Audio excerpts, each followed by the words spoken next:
time is it? It's 8.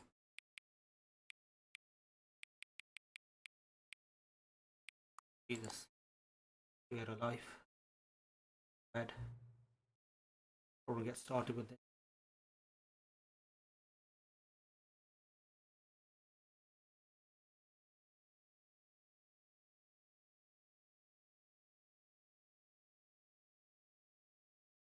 Hang on. Before we get started, can I just say something? Thank you for actually setting the clock both times. A lot of people don't take that step seriously. Leave the clock set at 12 fully a day. Actually, time to set the clock. I appreciate it. That's how I know that you care about this experience. I do. I don't even have any way of knowing if the times you're setting are correct. Tell you what, I'll make you a deal. Since you've been so cooperative, next time you boot up the game and see the screen, set the clock to your favourite time.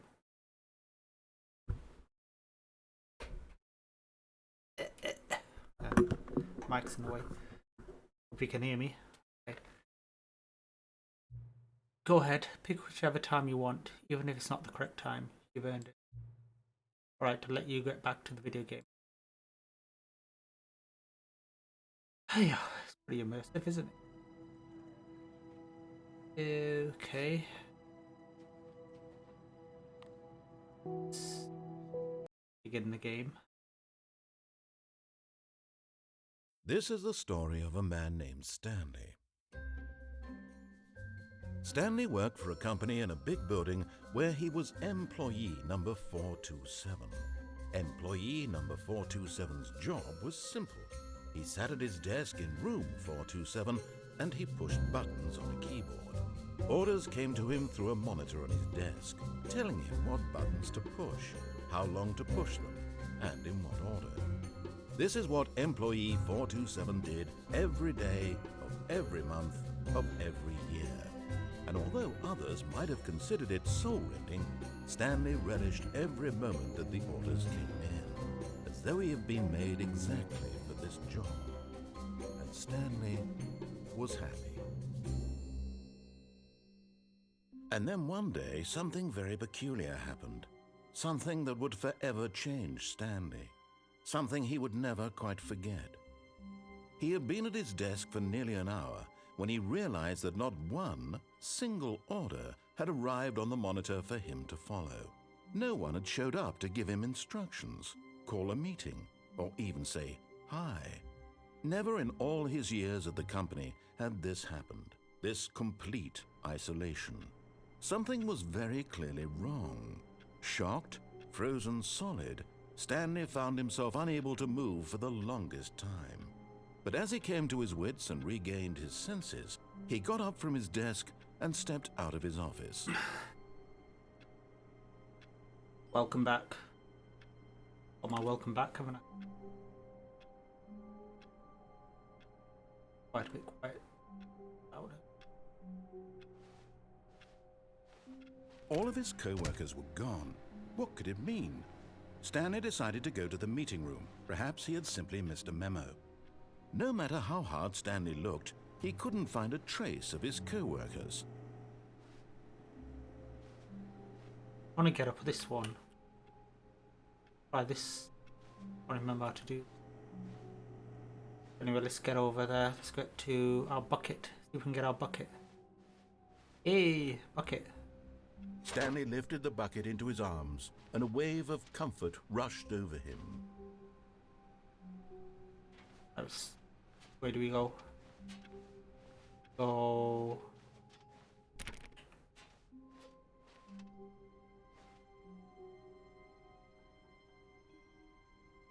How do we get there? Stanley clutched the bucket tightly to his chest and entered the door on his left. Okay, let's try. I'm done right here, but I'm gonna do the left one more.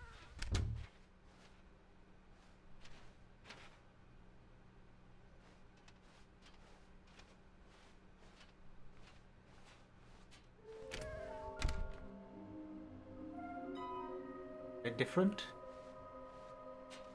Plus the completionist instinct. More falling objects have appeared across the office. You have to synergize our resources to ensure they're retrieved. There are many questions. There was no memo from management. Agenda. How can you tell you spotted one?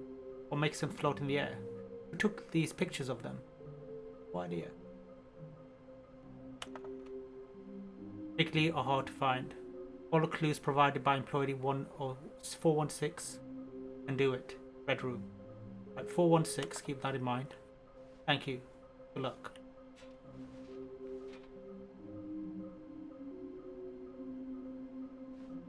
There will be a reward for finding them all. Maybe we are the collector.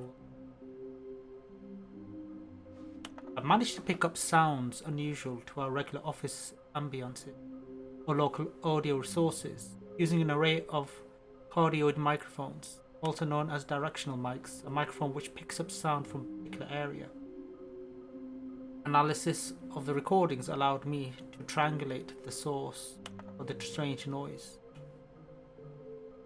Data shows that, in all likelihood, it's coming from the dark area behind a very warm place. Also picked up what looks like to be reverberance off the porcelain surface. Anyone have any leads on this? Do you like to know? Source of levitation. Okay. Magnets. It's magnets. Right, 416 he said. Let's go to 416.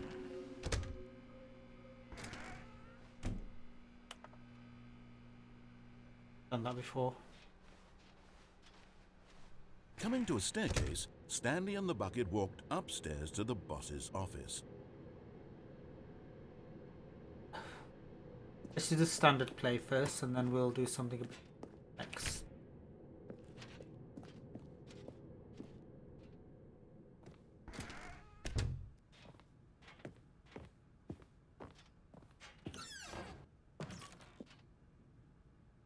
I've got a feeling, money for stealing, but not yours, of course. Okay, that's a. Let's see. Lovely purse.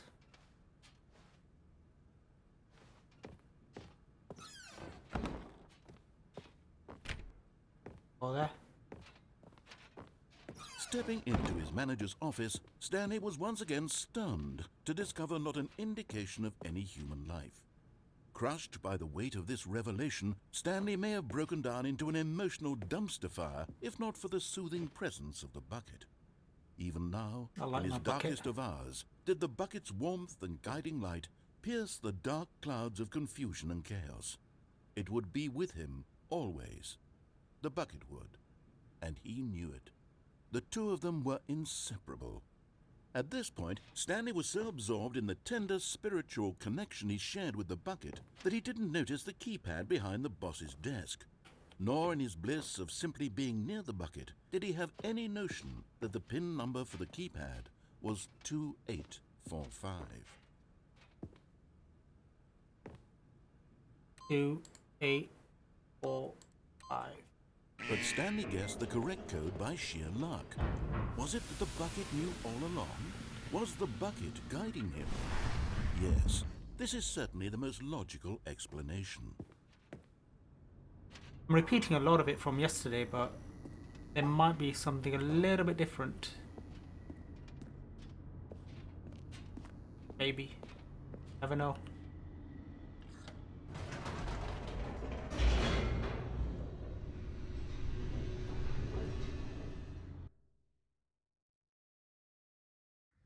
The elevator raced downward, plummeting towards an unknown fate. It would be all Stanley could do to keep himself together, if not for the bucket. Soothing him, comforting him, reassuring that in this darkest moment of uncertainty, he would be all right. The bucket is here for you, Stanley. Everything will be fine.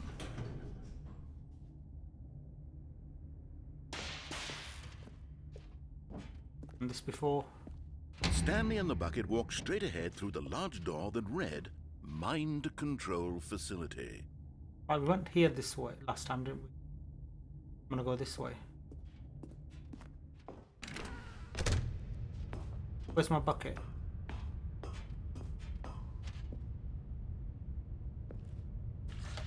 The lights rose on an enormous room packed with television screens.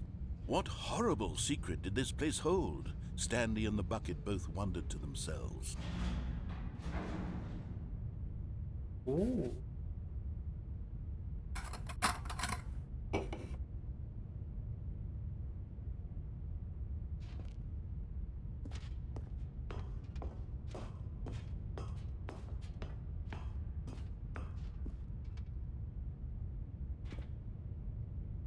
The only button here, isn't it?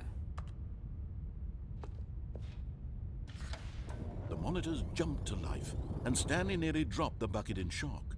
Everyone in the office was being videotaped, monitored like guinea pigs.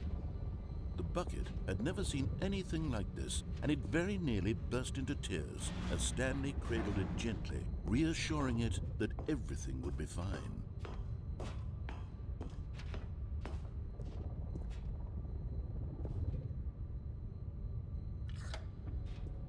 Was the bucket under the mind control facility's influence as well? Had the bucket been told to do things it didn't wish to do? Where's it What gone? kinds of things does a bucket want to do or not want to do in the first place? These questions raced furiously in Stanley's feeble mind. Got fired. So that's the lift. No! He screamed into the bucket. He couldn't accept it. His own life in someone else's control, never! He squeezed the bucket tighter, his one friend in the entire world. At this point, he could trust no one except for the bucket. I love my bucket. Can speak over the narration. But here was the proof. The heart of the operation. Controls labeled with emotions, happy or sad or content. Walking, eating, working, all of it monitored and commanded from this very place. And as the cold reality of his past began to sink in, Stanley decided that this machinery would never again exert its terrible power over another human life. For he and the bucket would dismantle the controls for good. Two best friends, Stanley and the bucket, up against the world. They high-fived in a really cool way, and the bucket made a sassy comment about taking down the system.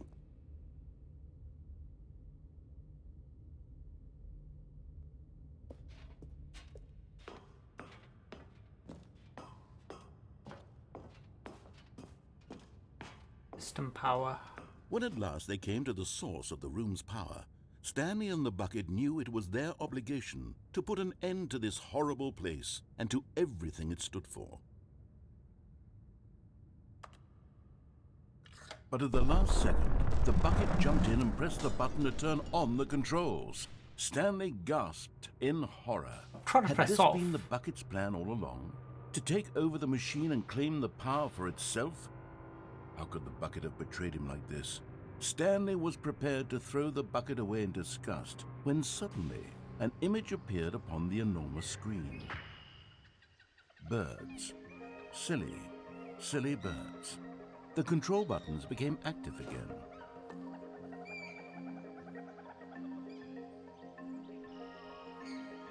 Which one do I press? I go back.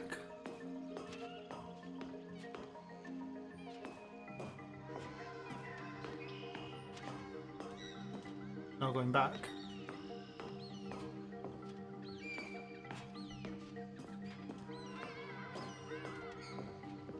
Silly birds. Okay, I like this look. Stanley flipped through one video of silly birds after another, and then it dawned on him. This wasn't a mind control facility at all. It was a facility for monitoring and surveilling silly birds all over the world. The mind controls were only a facade to disguise its true intentions. Had the bucket known this all along? Stanley marveled at the metal genius in his hands, the one who had pointed him towards this incredible discovery. Stanley and the bucket never found freedom because they spent the rest of their lives here in this place, flipping through live streams of the silliest birds imaginable. Of all the possible paths his life could have taken, this one was surely the best. And Stanley was happy. Okay.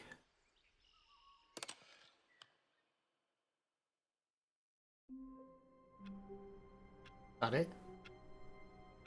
That's a bit anticlimactic. All of his co-workers were gone. What could it mean? Stanley decided to go to the meeting room. Perhaps he had simply missed a memo. Figurine Finder Committee meeting today in the meeting. The confusion and the chaos all seemed to melt away as Stanley embraced the bucket. I'm not going to go anywhere without my bucket.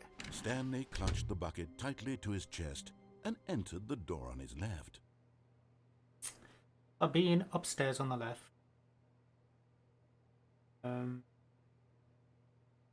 Alright, we've never been right for. This was not the correct way to the meeting room, but Stanley had felt the bucket calling to him, telling him that the employee lounge was simply the place to be. We go back then.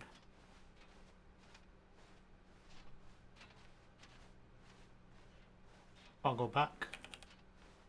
So what do we do?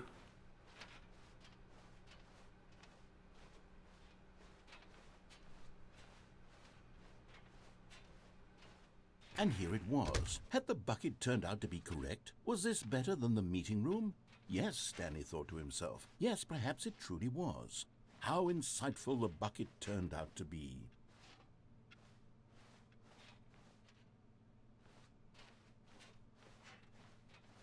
No, never mind. The bucket was wrong. Stanley took the door on his left to go back to the meeting room.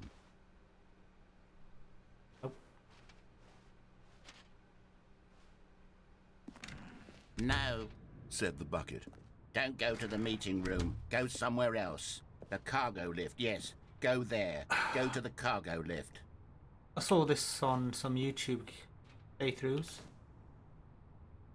Go down here.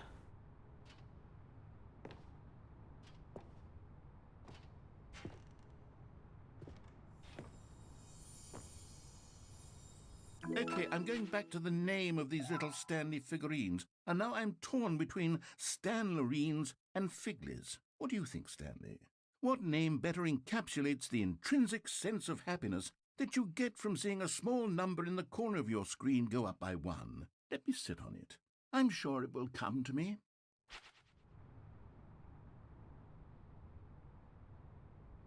Is there any way to get down there?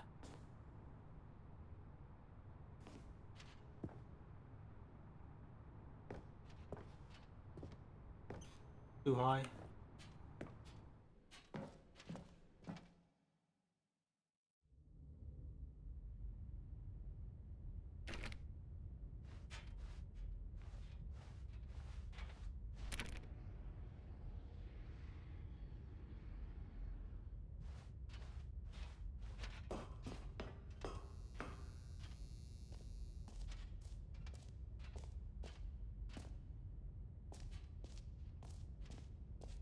All these tapes.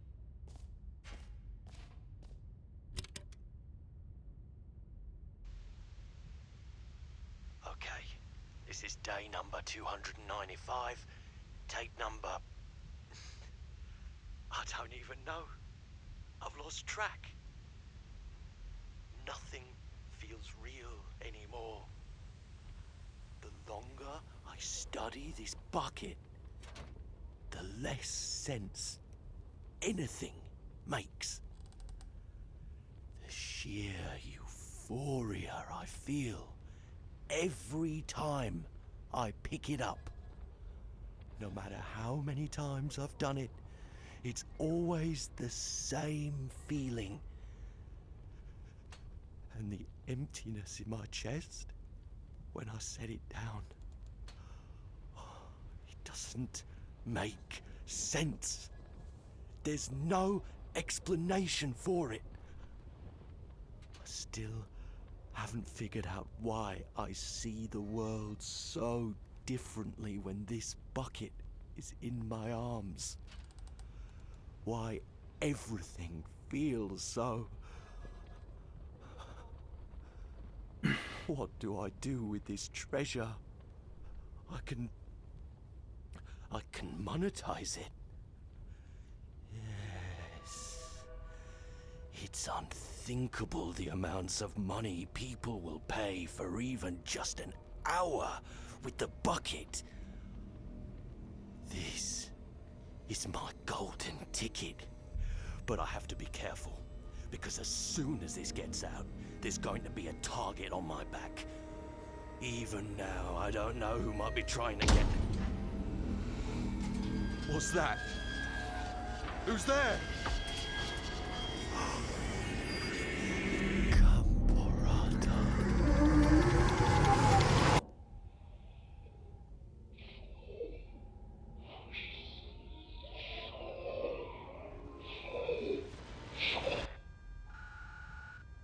Spooky.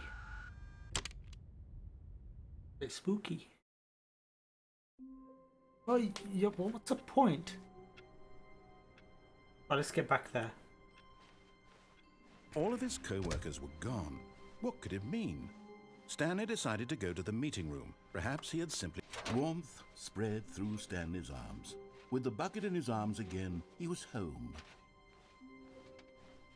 Stanley clutched the bucket tightly to his chest. This was not the correct way to the meeting room, but Stanley had felt the bucket calling to him, telling him that the employee lounge was simply the place to be. And here it was. Had the bucket turned out to be correct? Was this better than the... No, never mind. The bucket was wrong. Stanley took the door on his left to go back to the meeting room. Oh. No, Said the bucket. don't go to the meeting room. Go somewhere else. The cargo lift, yes. Go there. Go to the cargo lift. I want to go back to those tapes. That's where I want to go.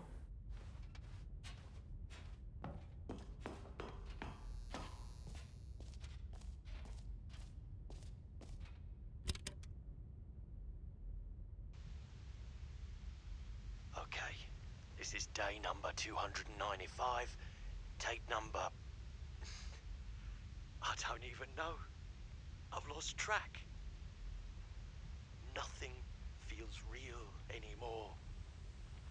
The longer I study this bucket, the less sense anything makes. The sheer euphoria I feel every time I pick it up. No matter how many times I've done it, it's always the same feeling. And the emptiness in my chest when I set it down. It doesn't make sense. There's no explanation for it.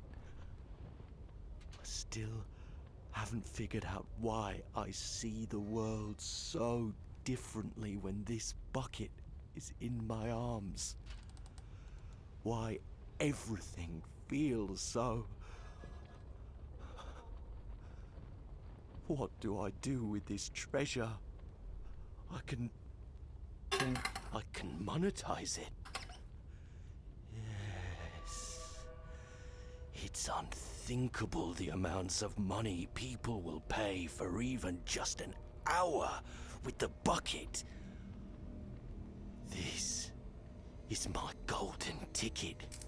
But I have to be careful, because as soon as this gets out, there's going to be a target on my back. Even now, I don't know who might be trying to get... What's that? Who's there?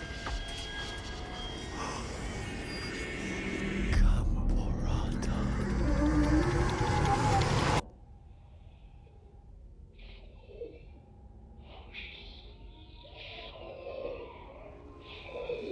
We'll see what happens when I come here without the bucket. Try that. All of his co-workers were gone. What could it mean? Stanley decided to go to the meeting room. Perhaps he had simply missed a memo.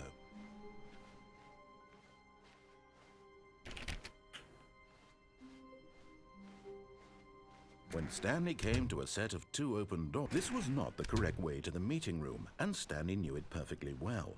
Perhaps he wanted to stop by the employee lounge first, just to admire it. The lounge was sublime, a work of art. What was it but eager to get back to business, Stanley took the first open door on his left. Yep. Want to try the tape without the bucket? Stanley was so bad at following directions, it's incredible he wasn't fired years ago.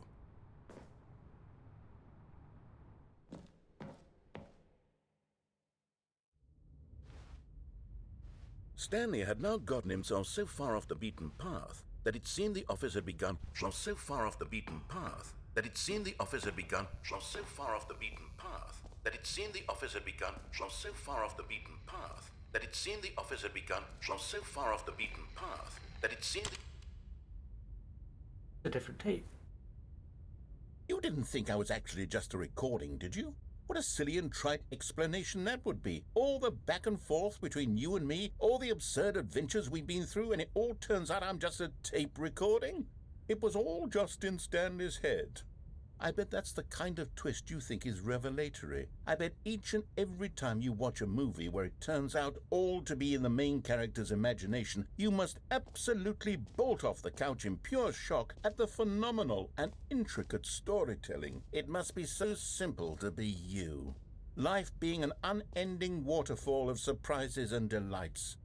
How much more exciting you must find the world than the rest of us do. Time to wake up. Now I've become sad. Look what you've done to me. This is all your fault. That's a bit. That's not all Stanley that. knew the office layout like the back of his hand. It was only a matter of time before he found the others, wherever they were. Just a matter of time.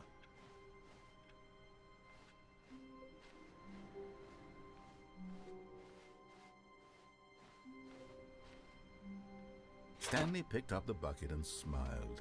He'd never be alone again, not truly alone, not with the bucket around. Stanley clutched the bucket tightly to his chest and entered the door on his left.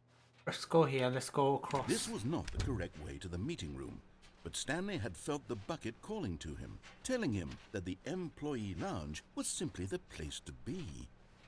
And here it was. Had the bucket turned out to be correct? Was this better than the meeting room? Yes, Stanley thought to himself. Yes, perhaps it truly was. How insightful the bucket turned out to be. No, never mind. The bucket was wrong. Stanley took the door on his left to go back to the meeting room. Right, we can go across. There's also a bit on the right. But let me do this one first. And so the two of them detoured through the maintenance section and walked straight ahead to the opposite door.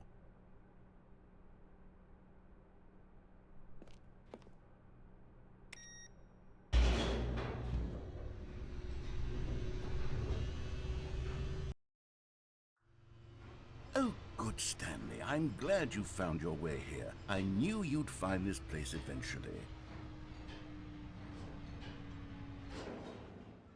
Okay, it's a bit weird. You see, your friends and I are concerned for you, Stanley. We've come together here because we care about you very much. It's this bucket you're carrying around everywhere.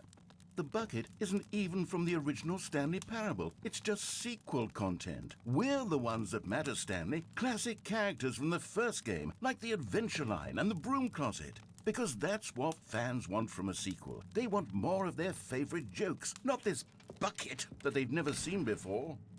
Yes, I know I'm the one who gave you the bucket, but you're spending too much time with it. Don't you want another story involving the Adventure Line? We could make the Adventure Line go somewhere new. Yes, yes, that's what the fans want. Let's do it. Stay in here.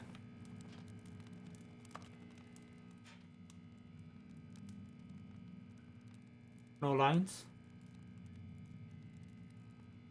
Nothing.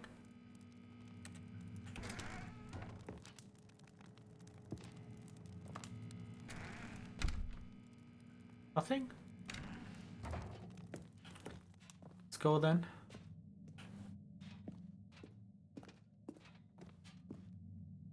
I'll go back up.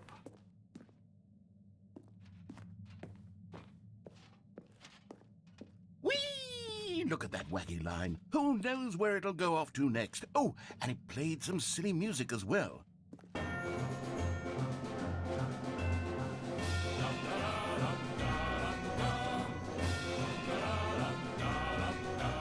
Now this is what the Stanley Parable is all about. Don't you remember all those great jokes from the original dialogue? Also, Stanley is addicted to drugs and hookers.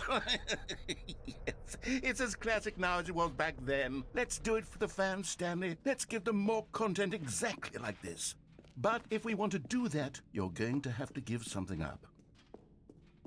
The bucket.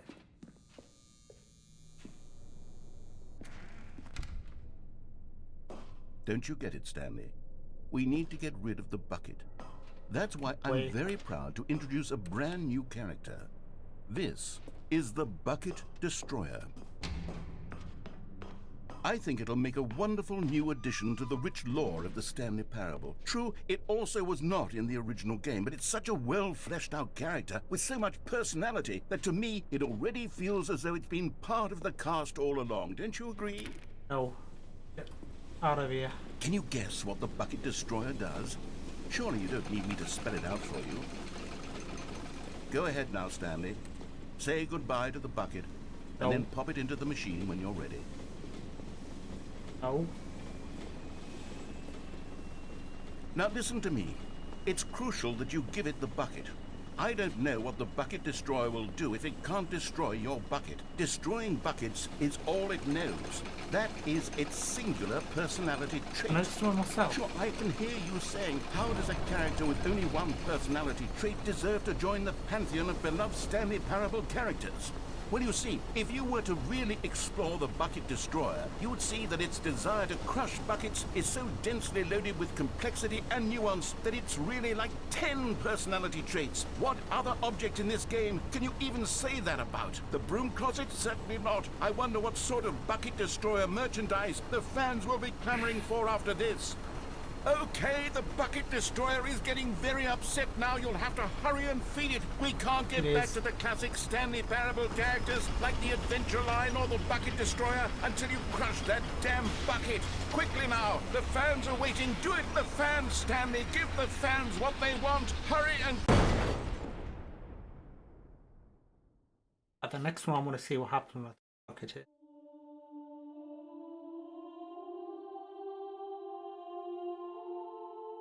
The Bucket Destroyer, my prized creation. You had so much potential. We were going to do such marvelous things with you, tell such spellbinding stories about you. All of it squandered now. Goodbye, new friend. For the moment in time that you were here, you were magnificent.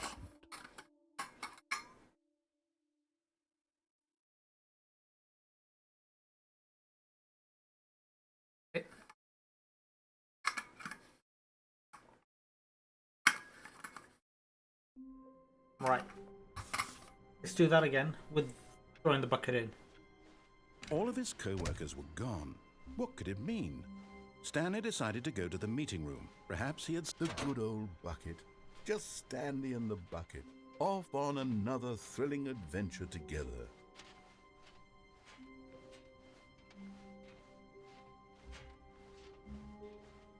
It's a bit different. Stanley clutched the bucket tightly to his chest. This was not the correct way to the meeting room, but Stanley had felt the bucket calling to him, telling him that the employee lounge was simply the place to be.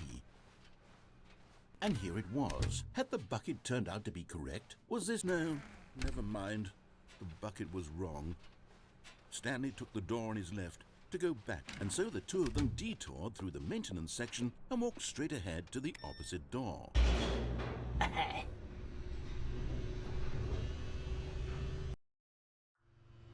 Oh, good, Stanley. I'm glad you found your way here. I knew you'd find this place eventually.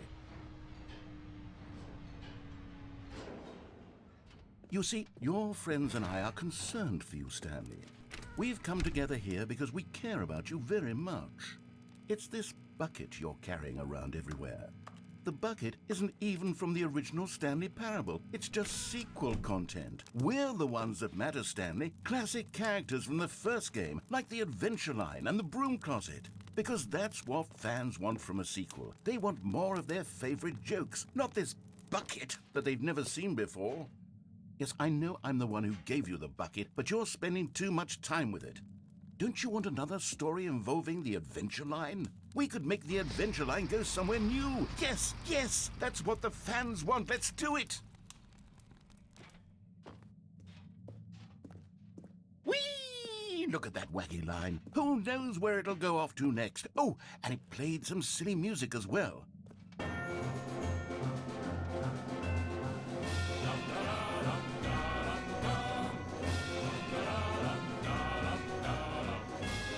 Now this is what the Stanley Parable is all about. Don't you remember all those great jokes from the original dialogue? Also, Stanley is addicted to drugs and hookers. Yes, it's as classic now as it was back then. Let's do it for the fans, Stanley. Let's give them more content exactly like this. But if we want to do that, you're going to have to give something up. Right. Don't you get it, Stanley? We need to get rid of the bucket. That's why I'm very proud to introduce a brand new character. This is the Bucket Destroyer. I think it'll make a wonderful new addition to the rich lore of the Stanley Parable. True, it also was not in the original game, but it's such a well-fleshed-out character with so much personality that to me it already feels as though it's been part of the cast all along. Don't you agree? Yep. Can you guess what the Bucket Destroyer does? Surely you don't need me to spell it out for you. Go ahead now, Stanley. Say goodbye to the bucket, and then pop it into the machine when you're ready. I'm going in. Now listen to me. It's Trying to crucial throw it that you in. give it the bucket. I don't know what the Bucket Destroyer What? will do if it can't destroy your bucket. Destroying buckets is all it knows. That is its singular personality trait. Sure, I can hear you saying, how does a character with only one Throw it. personality trait deserve to join the pantheon of beloved Stanley Parable characters? Well, you see, if you were to really explore the Bucket Destroyer, you would see that its desire to crush buckets is so densely loaded with complexity and nuance that it's really like 10 personality traits. What other object in this game can you even say that about? The Broom Closet? Certainly not. I wonder what sort of Bucket Destroyer merchandise the fans will be clamoring for after this. Okay, the Bucket Destroyer is getting very upset now. You'll have to hurry and feed it. We can't get back to the classic Stanley Parable characters like the Adventure Line or the Bucket Destroyer until you crush that damn bucket. Quickly now, the fans are waiting. Do it, the fans, Stanley. Give the fans what they want. Hurry and...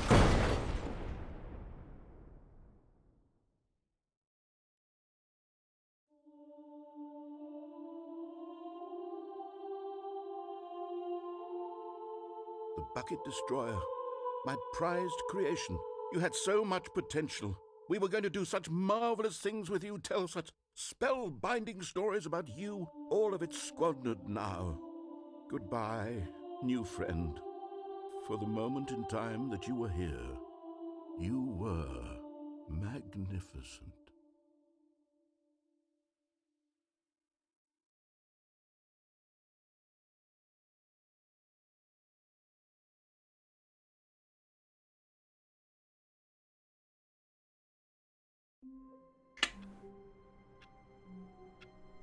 Anyways. All of his co-workers were gone. What could it mean? Stanley decided to go to the meeting room. Perhaps he had simply missed a memo. Let's do this again. Without the bucket.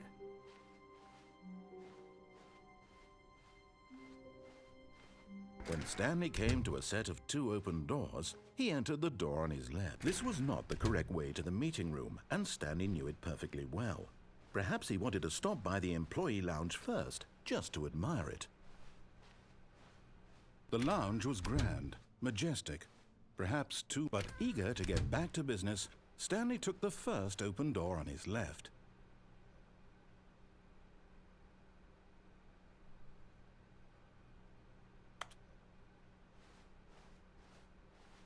And so he detoured through the maintenance section, walked straight ahead to the opposite door, and got back on track. Now let's see where the stakes are. But Stanley didn't want to go back to the office. He wanted to wander about and get even further off track. So now in order to get back, he needed to go, from here it's, left. No, it isn't. It's this way. Oh, no, it's to the right, my mistake. Oh, yeah. No, not the right. Why would I have ever said it was to the right? What was I thinking? It's clearly... Oh dear, would you hold on for a minute, please? Now, let's see. We went down, right, left, down, left, right. Yep, okay, yes. I've got it now. This story is absolutely, definitely this way. Go.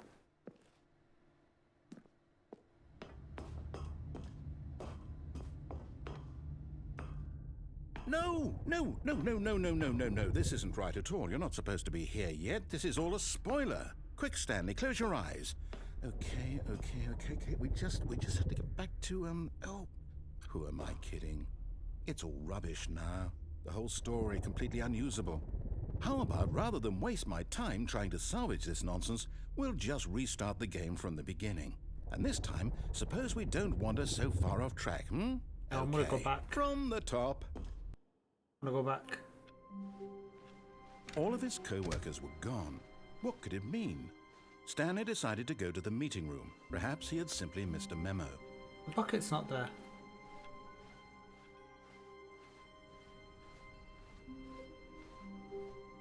When Stanley... Wait, what? No, I restarted. I swear, I definitely restarted the game over, completely fresh. Everything should be...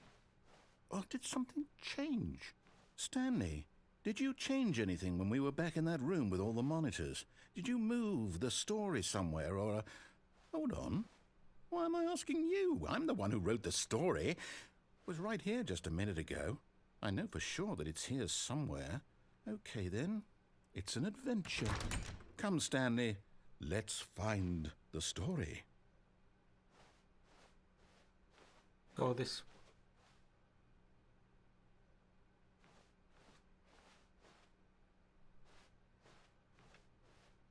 I have no idea where to go. Whole point.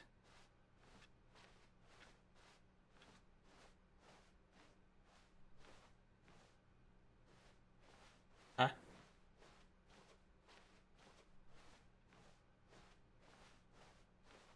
I'll say it. This is the worst adventure I've ever been on. I can promise you there definitely was a story here before. Do we need to restart the game again? Well, I find it unlikely that we'll ever progress by starting over and over again, but it's got to be better than this. Okay, let's give it a shot. Why not?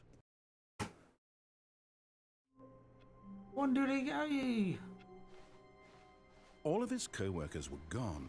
What could it mean? Stanley decided to go to the meeting room. Perhaps he had simply missed a memo. Still playing that story. No bucket. No bucket. No reset.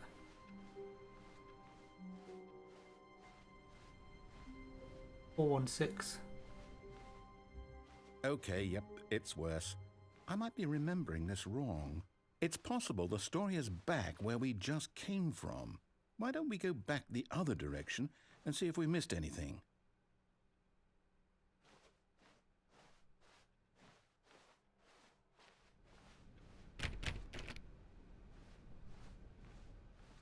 Missed the bucket. Aha! I knew we'd miss something. The story. Here it comes. It doesn't make wait, sense. Never mind. Not the story. Okay, let's head back the other way and retrace our steps.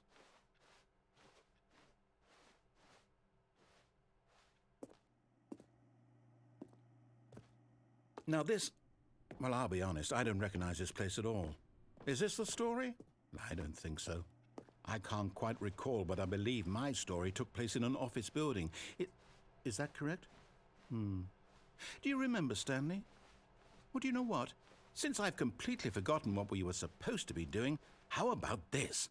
You win! Congratulations! I know you put in a lot of hard work, and it really paid off, so good job. Oh, no. No, I don't feel right about this at all. What's gone? We both know you didn't put in any actual work for that win. Some people win fair and square, and this was not one of those situations. Okay, I'm getting weirded out by whatever this place is. I don't care what might happen this time. I have to restart. The Stanley All Parable right, 2. I've got a solution. This time, to make sure we don't get lost, I've employed the help of the Stanley Parable Adventure Line. Just follow the line. How simple is that? No bucket. In the game.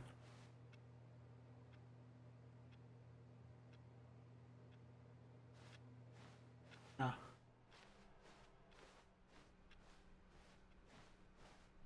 No, I'm down. We're leaving it up to the line from now on. Don't really have a choice then, do I?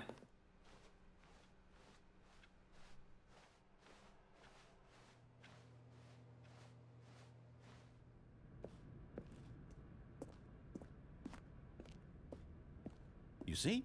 The line knows where the story is. It's over in this direction. Onward, Stanley, to destiny. Though, here's a thought. Wouldn't wherever we end up be our destination, even if there's no story there? Or to put it another way, is the story of no destination still a story? Simply by the act of moving forward, are we implying a journey such that a destination is inevitably conjured into being via the very manifestation of the nature of life itself? Okay, Stanley, I need to follow this train of thought for a minute. Just stick with me.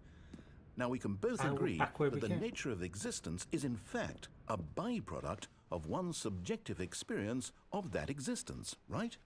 Okay.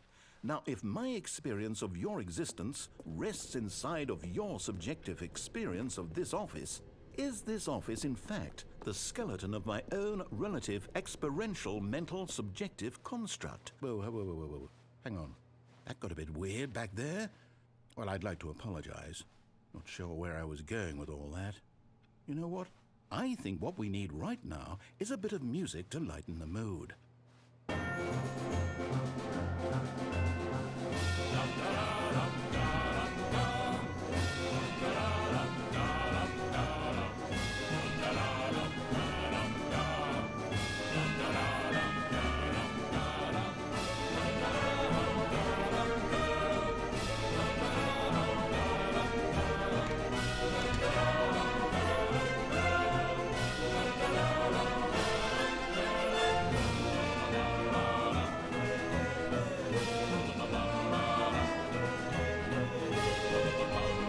Line's there.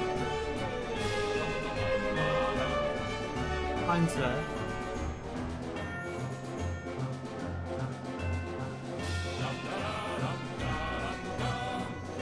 See that?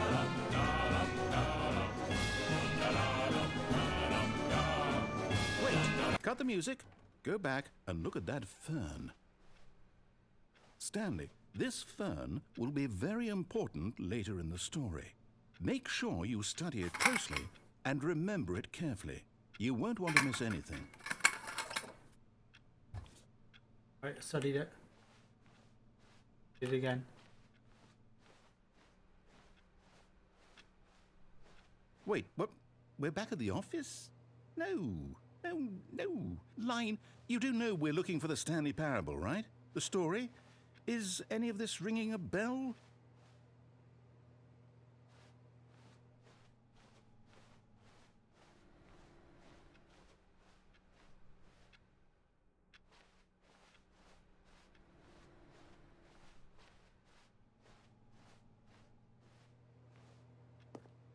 Go this way.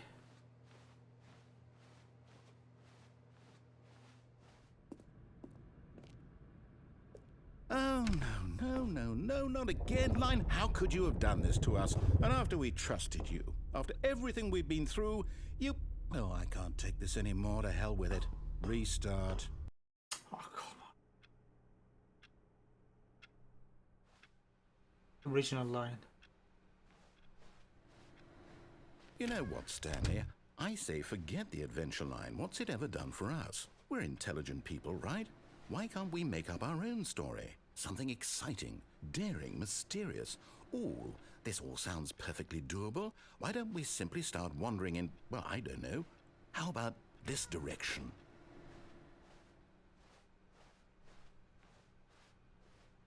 Now, yes, this is exciting. Just me and Stanley forging a new path, a new story. Well, it could be anything. What do you want our story to be? It's going to be one of those Go infinite wild. squares Use again. your imagination. Whatever it might be, Stanley, I'm ready for it. One of those infinite squares again. I go back to the door.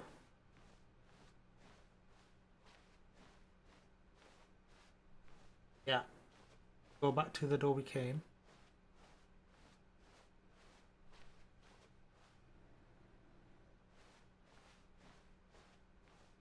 You can only do this with games, can't you? First right, second right, third right, fourth right, fifth right, sixth right, seventh right, eighth right. Lava. Oh, no, not you again. Stanley, I'd also like to veto the line from having any role in our awesome new story. No lines or monitor rooms. Just don't acknowledge it, and we should be fine.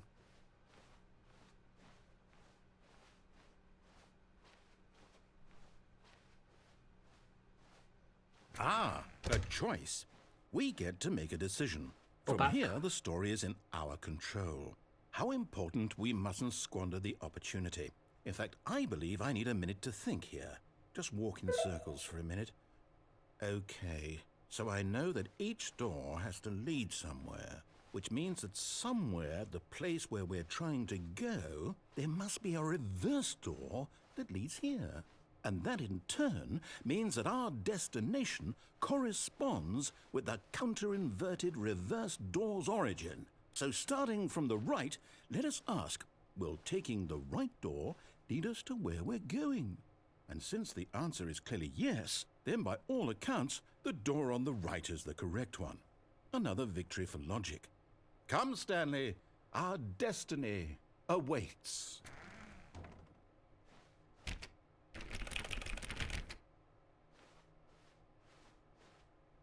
No.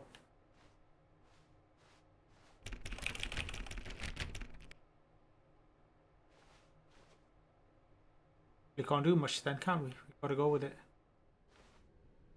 Oh, hold up, what's this? The confusion ending. You're telling me that's what this is? It's all one giant ending? And we're supposed to restart the game, what, eight times? That's really how all this goes? It's all determined? So now, according to the schedule, I restart again. Then what? Am I just supposed to forget? Well, what if I don't want to forget? My mind goes blank simply because it's written here on this thing, wall. Well, who consulted me? Why don't I get to decide? Why don't I get a say in all of this? Is it really? No, it can't be. I don't want it to be. I don't want the game to keep restarting. I don't want to forget what's going on. I don't want to be trapped like this. I won't restart the game. I won't do it. I won't do it. I won't do it. And the timer stopped? Does that mean, did we do it? Did we break the cycle? The, whatever it is that made this schedule? How would we even know? Will someone come for us? Will something happen?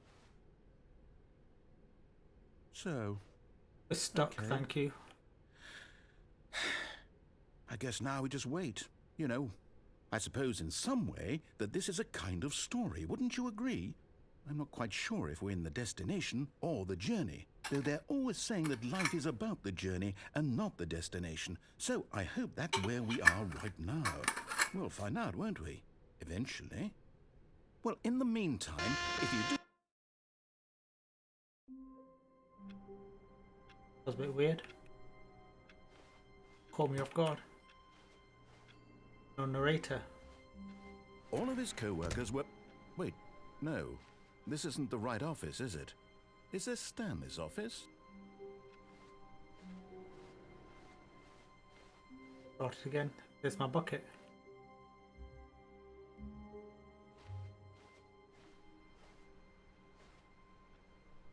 Do I take the bucket? Where are we going today? The bucket asked. Stanley just smiled. Anywhere they went together would be perfectly fine with him. Or where the new content is. Stanley clutched the bucket tightly to his chest and entered the door on his left. This was not the correct way to the meeting room, but Stanley had felt the bucket calling to him, telling him that the employee lounge was simply the place to be. And here it was. Had the bucket turned out to be correct? Was this No, never mind. The bucket was wrong. Stanley took the door on his left to go back to the meeting room. And so the two of them detoured through the maintenance section and walked straight ahead to the opposite door.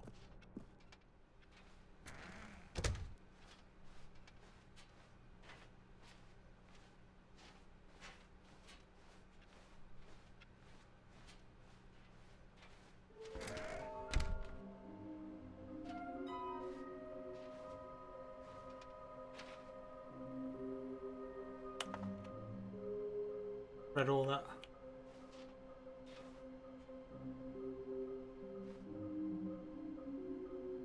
Do not leave the office for reporting back to any new finding. Teamwork and communication are of great importance in a unprecedented time of. Thank you.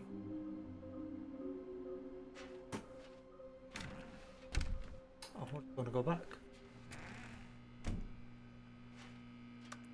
Oh, Stanley, can you feel it? The broom closet. It wants the bucket. You can feel that, can't you? The aura of jealousy? It's as clear as day. This broom closet believes it deserves the bucket. I can really feel it now. It's a bucket. It belongs in a broom closet. That's what the broom closet is trying to say here. It's supposed to go with the other cleaning supplies. Good for you, Stanley. Don't give in. Don't hand over the bucket. I know how hard it must be, given the pressure that the broom closet is putting on your shoulders right now, but you have to be strong. This is your bucket. This is your companion and lifelong friend. You can't hand it over. Oh no. We're getting into name-calling now, it seems. Is this how low the broom closet has sunk, that it has to resort to this stream of petty insults simply in order to get you to hand over the bucket? Stanley, I never liked this broom closet for a variety of reasons, but even this is worse than I had imagined. And wait. Now the broom closet has the gall to imply that you and the bucket are not truly deep and lasting friends? That your relationship is purely superficial and convenient? That your life is so banal and meaningless that you'd feel the same sort of kinship towards any inanimate object which happened to lay in your path in an even partially enticing manner? Well, I never. Go on, Stanley. Lay into it. Really tell the broom closet off for its demeaning comments. Expand on the wide variety of experiences you and the bucket have shared together. Go through each of them point by point. Share your journal entries detailing the rich emotional landscape of your feelings for the bucket as they have changed and evolved over the years. Let him have it. Any more? Okay, I've got you something which I think will help settle this debate once and for all. Here we go. There. Now it's settled. No more debate, no more discussion. Take a hike, broom closet, with all your meandering philosophical diatribes about the nature of cleaning supplies and their relationship to broom closets in the natural order of things.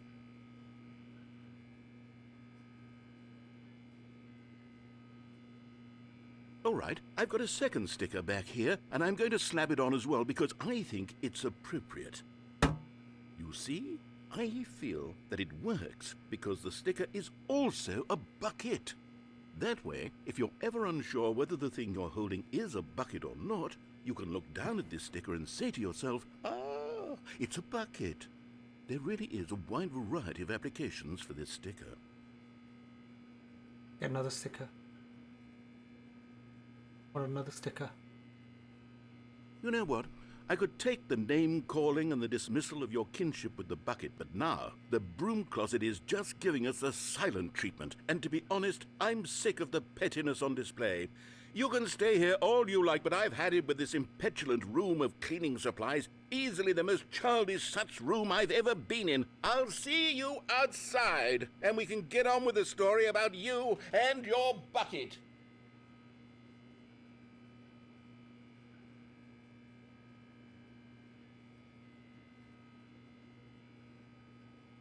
Back soon.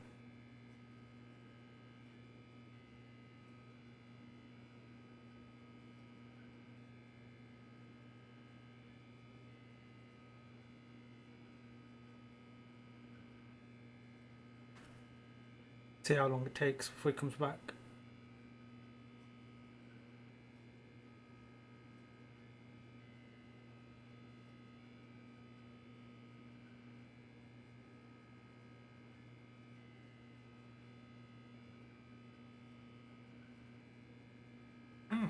Like he's not coming back. Right.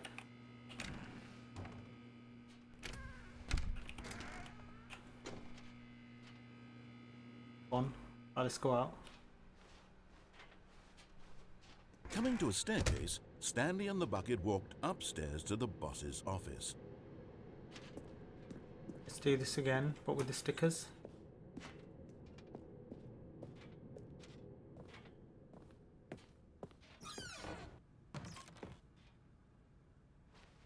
Doesn't seem like anything's going to change. Let's go back down.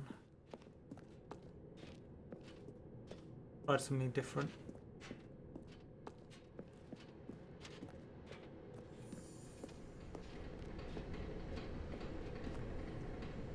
You're getting close now, Stanley. You've nearly gotten all of the Figler Anmarines. Very soon, you'll collect the last one, and then the first number will equal the second number, and that will be it. We'll be different people by then. Different in the sense that we used to have none of them, and now we have them all. You can't go back to when you had no Figler Anmarines. None of us can. No, we can't. But Stanley just couldn't do it. He considered the possibility of facing his boss, admitting he had left his post during work hours. He might be fired for that. And in such a competitive economy, why had he taken that risk? All because he believed everyone had vanished? His boss would think he was crazy. And then something occurred to Stanley. Maybe, he thought to himself, maybe I am crazy. He looked down at the bucket in his arms. Am I crazy? He asked the bucket. The bucket returned his gaze, but said nothing at all. That's strange, Stanley thought. Usually the bucket is a source of guidance and wisdom for me in difficult times such as these. He held the bucket close, yet felt none of its familiar reassurance and comfort. And that's when Stanley realized, this isn't my bucket.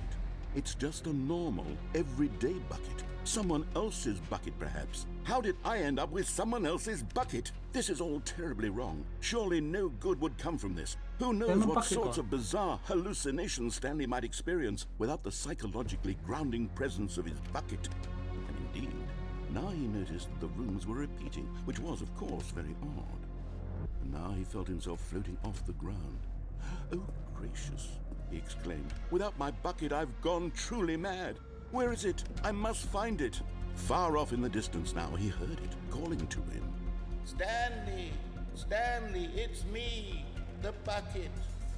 Could it truly be? He rushed forward from room to room, passing by one bucket after the next. None of them were his. None of them were his special bucket. Come to me, Stanley. Find me. He had to find the bucket. He had to return to his old friend. It was the only way to truly restore his sanity. And then suddenly, he froze dead in his tracks. He knew where the voice of the bucket had been coming from. The real bucket was inside of him all along. It was incredibly painful. Stanley doubled over in agony and blacked out.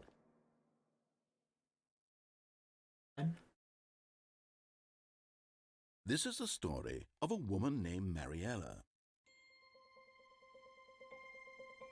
Mariella woke up on a day like any other. She arose, got dressed, picked up her bucket of comfort and security, and walked to her place of work. But on this particular day, her walk was interrupted by the body of a man who had stumbled through town, talking and screaming to himself, and then collapsed dead on the sidewalk. Right away, she knew what the problem was. This man had no bucket. Of course he'd gone mad, ranting and raving about a narrator describing all of his actions and how everything is predetermined and free will is an illusion and it's all just a video game. It could all have been prevented if only he'd taken his bucket with him.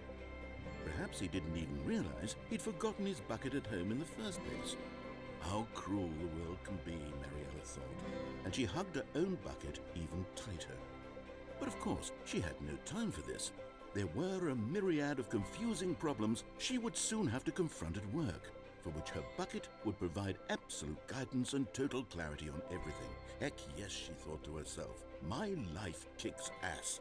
And she backflipped all the way to work. Go on, do a backflip.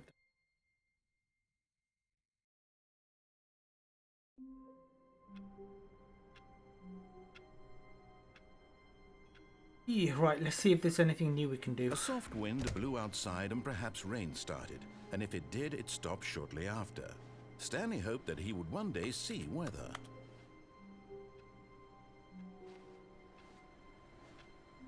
How do you get up here and go to the window?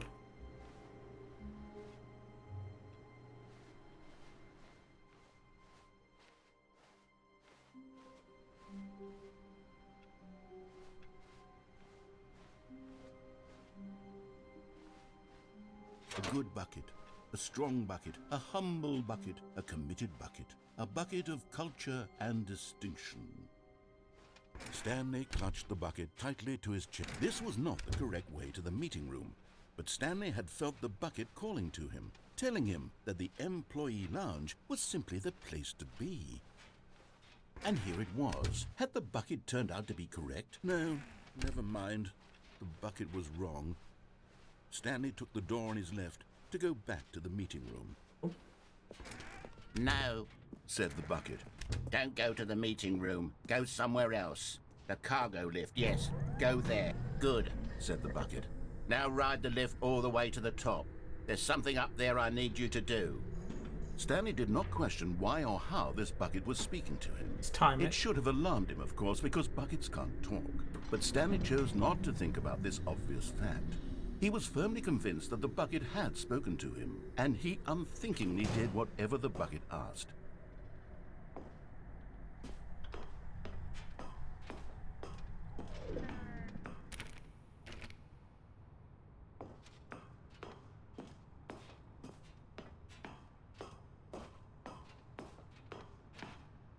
Or uncharted territory.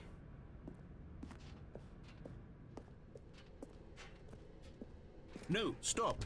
Look there on the wall. You see, there's a sign right there. It says, no buckets past this point. Stanley, how could you think it was okay to bring the bucket here? Unless, what if the problem is that you actually don't know what is a bucket and what isn't a bucket? I suppose that would explain a lot about your behavior up to this point. Which, if that's true, well, my goodness, I think we have to do something about it. This misunderstanding could have dire consequences on the entire rest of the game if not addressed quickly and properly. So much of the impact of the story is dependent on your understanding of what is and isn't a bucket. Please, step in here for a moment. I got a stick on my bucket. It tells me it's a bucket, so I know it's a bucket because I got a stick on the bucket. So if I got a stick on the bucket, it tells me it's a bucket.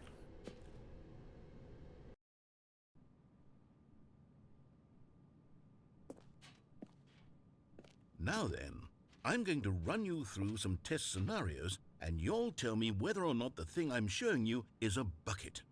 Simple enough, right? This should tell us everything we'll ever need to know about what is or is not a bucket. Okay, let's begin. Item 1. Is this a bucket?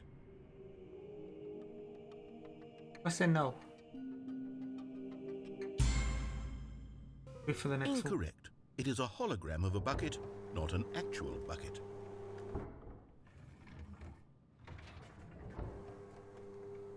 Item 2. Is this a bucket? Incorrect. It is a 3D printed recreation of a bucket, not an actual bucket. Itched me up, haven't they?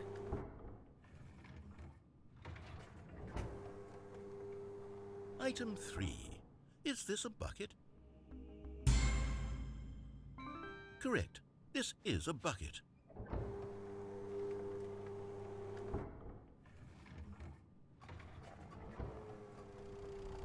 Item 4. Is this a bucket? Correct. This is a tractor and not a bucket. To be honest, I just sort of put this one in here as a gimme, but I was starting to get concerned that even this might be too much for you. Thank you for not making me look like an idiot. Okay, next one.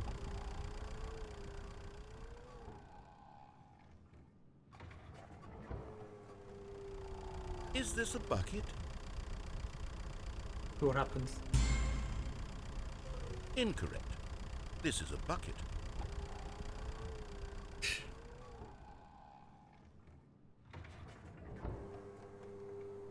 Item 6. Is this a bucket? Trick question. Both. Gotcha.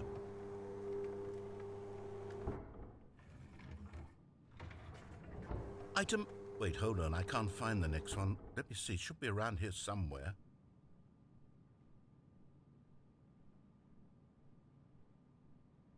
Oh, what I have is a bucket. Okay, you and I both know there isn't anything here. And I don't appreciate the implication that nothing is a bucket when we both clearly know that a bucket is something, and therefore nothing could possibly be something. Unless, in your twisted mind, have you somehow convinced yourself that a bucket is nothing? Answer me straight, Stanley. Do you believe that nothing is a bucket?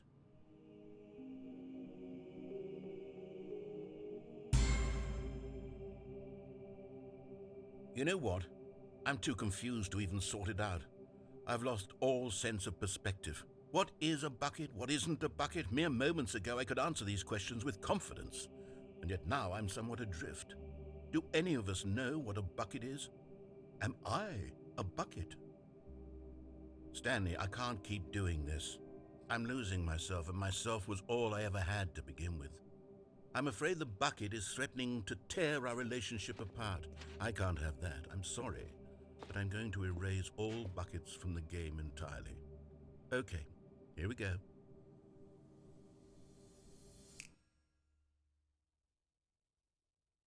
What happened? Is everything gone? Why did everything disappear? Wait, was everything a bucket? Every single thing in the game was a bucket. Oh my God, I had no idea.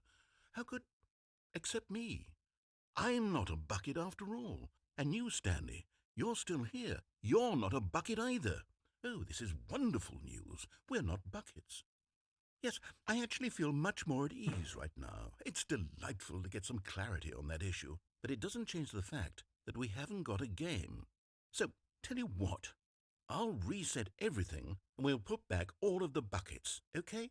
And we'll know that it's all a bucket. But if you run into anyone else, maybe don't mention that. Who knows what that information might do to a person? All right, here we go.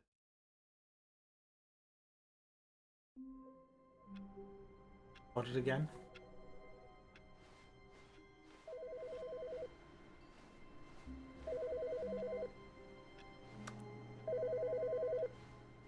Where's the telephone coming?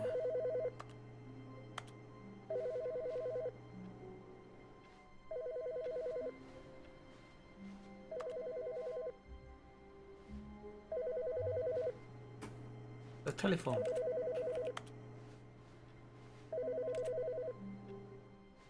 Where's the telephone?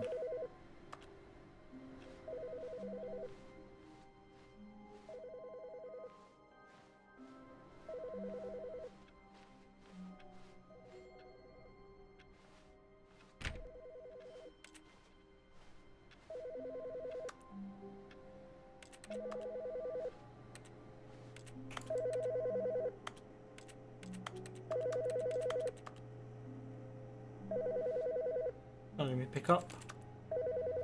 Not much point then, is it?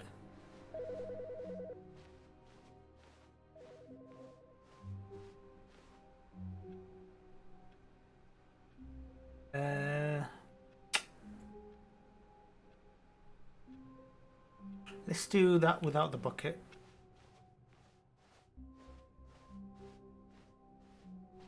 When Stanley came to a set of 2 open doors, this was not the correct way to the meeting room, and Stanley knew it perfectly well. Perhaps he wanted to stop by the employee lounge first, just to admire it. It was okay. But eager to get back to business, Stanley took the first open door on his left. Ooh, nice scenery. Stanley was so bad at following directions, it's incredible he wasn't fired years ago. Look, Stanley, I think perhaps we've gotten off on the wrong foot here. I'm not your enemy, really, I'm not. I realize that investing your trust in someone else can be difficult, but the fact is that the story has been about nothing but you all this time. There's someone you've been neglecting, Stanley. Someone you've forgotten about. Please. What? Really? I was in the middle of something. Do you have zero consideration for others? Are you that convinced that I want something bad to happen to you? Why, I don't know how to convince you of this, but I really do want to help you, to show you something beautiful. Look, let me prove it. Let me prove that I'm on your side. Give me a chance.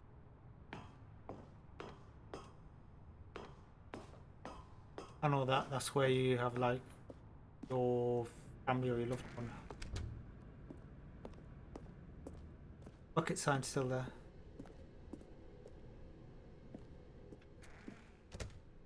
Now listen carefully, this is important.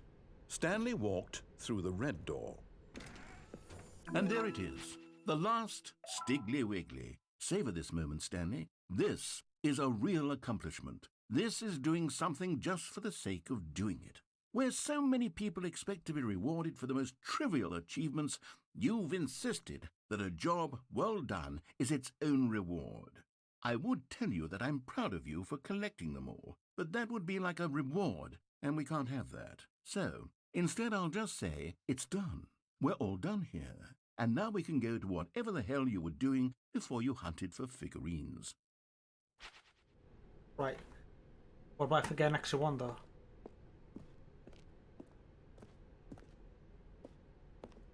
Aha, perhaps you misunderstood. Stanley walked through the red door. I still don't think we're communicating properly. Stanley walked through the red door. In All blue. right, fine, go ahead, Stanley. You want to know so badly what's out there? You want to find out what lies at the end of this road you've chosen? Well, don't let me stop you. You see, there's nothing here. I haven't even finished building this section of the map, because you were never supposed to be here in the first place. Broken rooms, exposed developer textures. Is this what you had wanted? Was it worth ruining the entire story I had written out specifically for you? Do you not think I put a lot of time into that? Because I did. And in the end, it was all for nothing, because this is what you wanted to see. Help me here, Stanley. Help elucidate these strange and unknowable desires of yours. What would have made this game better? What did you want to see? Vehicles? Skill trees? Work with me. You've given me absolutely nothing so far. Tell you what, let me take a stab in the dark at a new design, and you can give me some feedback. There we go. A third option. This already feels leaps ahead of where we were before. Go ahead, Stanley. Take it for a spin.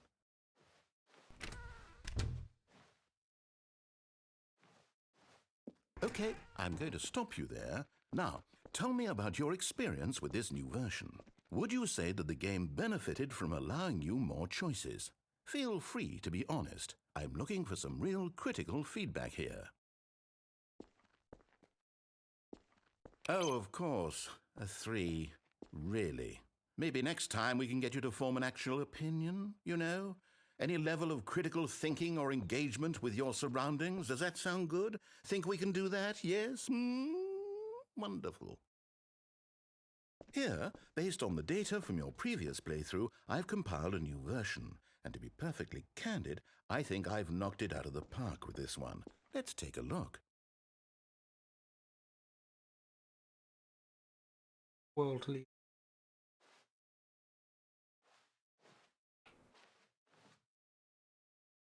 Go for the left.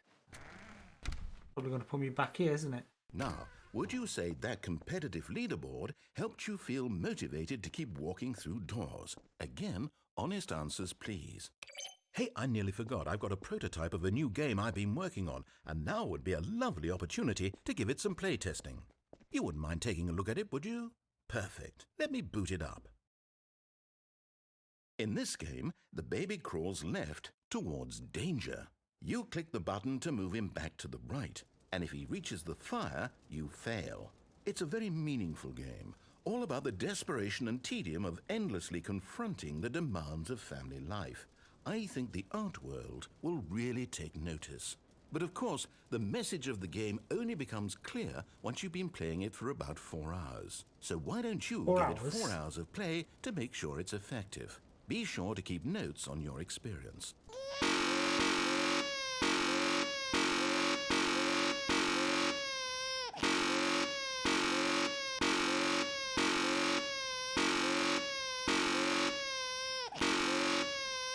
Get that.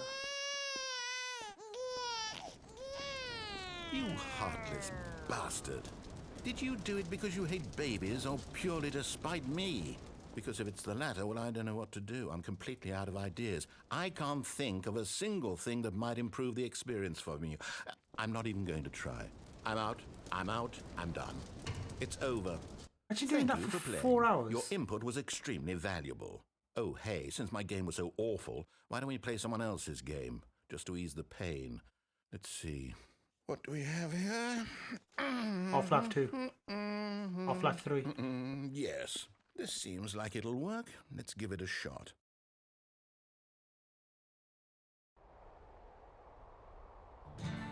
Aha! Fascinating. What do you think this game is about, Stanley? What's our backstory? What is our motivation? Well, it seems obvious to me that you are meant to play as a creepy man spying on innocent civilians below you from up high in your creep tower, perhaps for some sort of twisted erotic purpose. Yes, that must be it. What a fascinating venture into the experience of total mental depravity. So far, I love everything about this game, Stanley. And it seems there's even more. Come, let's venture outward and see what else is out there.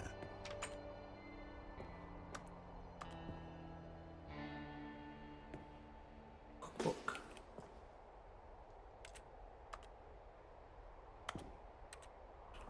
Can't really do anything.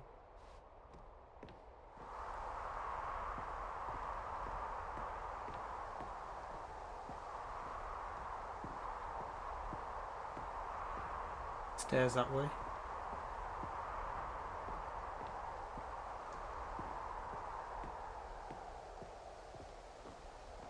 Go down. Go down further. Let's go stalking. Oh no. No, it can't be. It is. It's an open world game. Good God, quickly block it off. Oh, thank goodness, Stanley. What a close call. You nearly wandered off into that thing. That big, open, just wandering around. No right or wrong directions. No path to follow. You can just go in any... Oh, thank heavens we avoided it. We're out of the woods now, Stanley. Okay, I'm going to get us out of here. Let's find another game. Preferably something with walls. Something with nice, big, insurmountable walls. Okay. Minecraft. I think this will be just the thing. Wonderful. See, this is exactly what I had in mind. Just a nice big box for you to run around in. There isn't any possibility that you could get lost here. Now this is game design. Stanley, if you manage to get lost in this game, I will be phenomenally impressed. Okay, so what exactly do we do here? Let's see. There are lots of cars here in the back, but obviously there's no racetrack.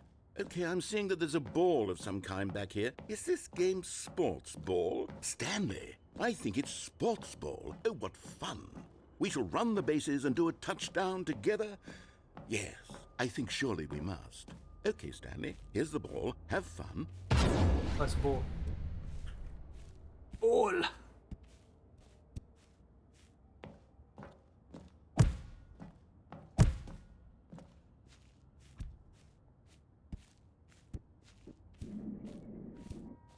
Rocket League. Are you doing it? Are you winning? Is this fun? Where's the ball? Is it better than my miserable little story that I worked so hard on? Stanley, I have a thought. And I realize I'm not a sportsologist, but if one ball generates a certain amount of raw adrenal pleasure, then surely multiple balls makes for an even more euphoric sports experience. I'm going to try it out. Here comes another ball. Yes! Oh goodness, that really does feel amazing, doesn't it? Stanley, I'm like a child in a confectionery shop. I simply have to have more. I'm insatiable. More balls! All the balls. More than 2. Bushies.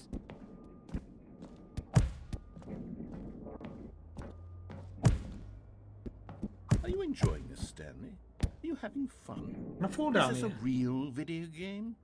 Well, I sure hope you're having a good time, because guess what? It's over. That's right. Your little fun comes to an end. This is my game, and what I say Should have fallen down goes. there. You get to have fun when I let you, Stanley. Besides, you need someone like me to set boundaries for you. Without rules or boundaries, video games are nothing. Yes, Let's that's fall what down I there, am. see what I am happens. structure. I'm your sense of purpose. And since you decided you didn't want to play my game, now I don't want to play with you either. So, goodbye, Stanley. I'm leaving. See how you... Falling Hold down. on. What are you doing?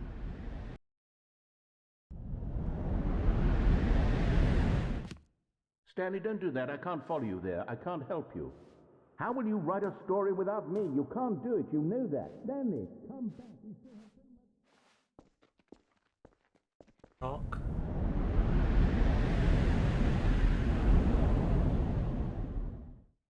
Whoa. Oh, it's getting creepy.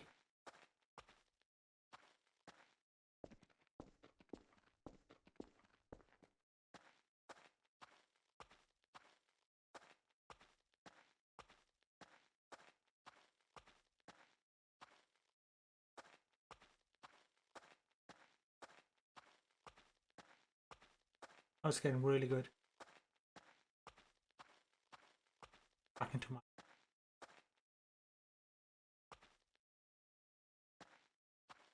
It's in my room.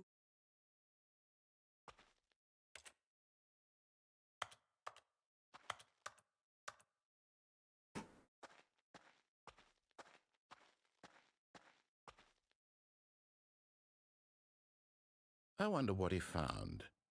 If what he wanted was to be the leading man in his own story, well, perhaps he's gotten it. Down in wherever he is right now. I wonder if he's happy with his choice, and if he's learned the heavy cost that comes with it. He'll understand soon what I was trying to tell him. He needs me. Someone who will wrap everything up at the end, to make sense out of the chaos and the fear and the confusion. That's who I am. That is what I mean to this world. Oh, yes. Yes, I'll be back. There's no other way. Once this ends, after it all comes to a close, then I'll be back. The end will be here soon. Very soon. I can wait. Restart.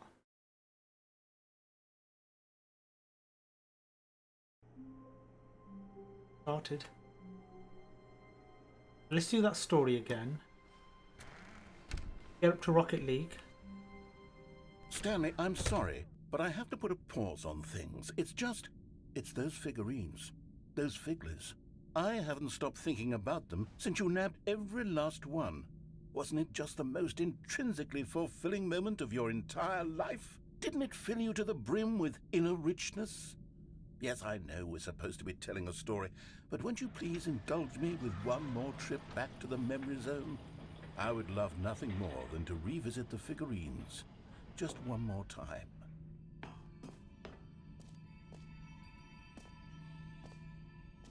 Find one more.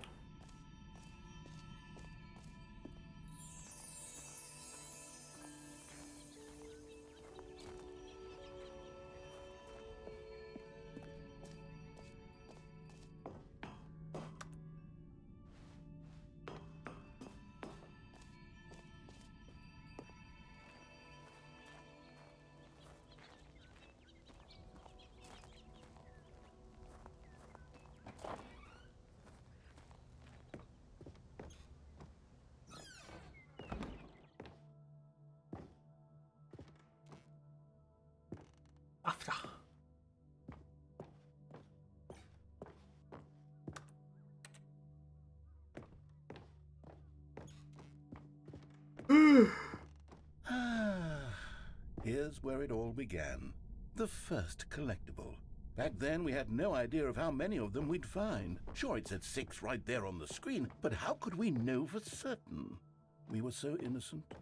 We'll never be like that again, Stanley.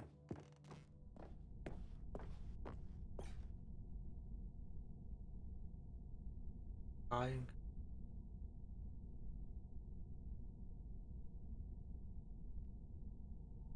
I get it.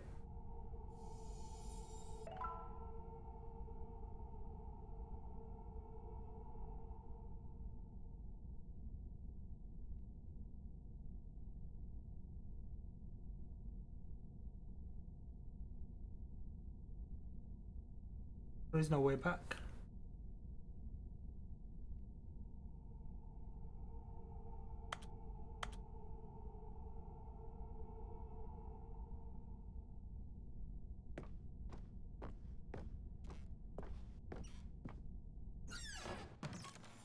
And here was a second Stanley. You found this one all on your own, just by poking around in the boss's bathroom. You did that, Stanley. I'll be honest. Back then I had no faith in you to find any of them, let alone 6. But you continue to surprise me in all sorts of mundane, unremarkable ways.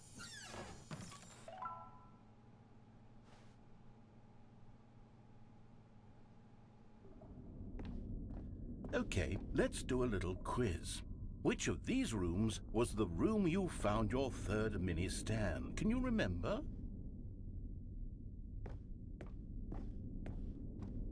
Found it here. No. The warehouse was the 4th place you found a Stanley, not the 3rd. Well, I guess perhaps I shouldn't be surprised. Memories like these are so precious and so cherished that they all just sort of blend together, don't they? You know what? If the warehouse feels like the 3rd place you found a collectible, then who am I to go making judgments? Let's see. What came next? Oh yes, we found a Figley in this pink room. Oh, well, I can't actually say I remember being in this room, but it's here in the memory zone, so it must have happened.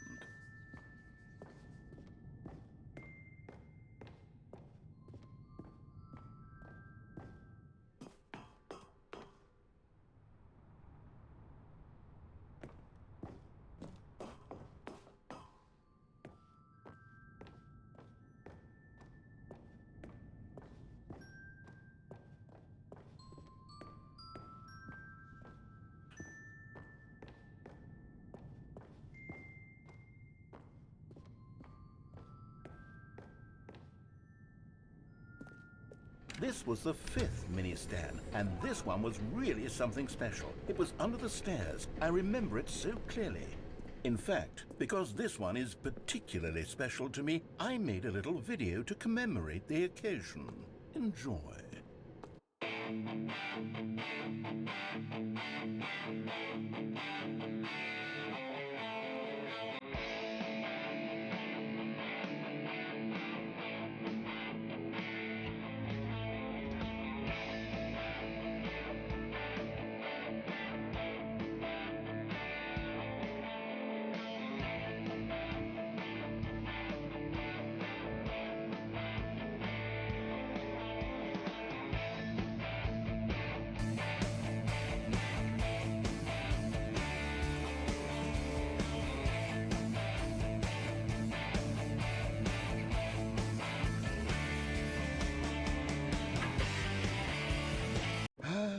Takes you back, doesn't it?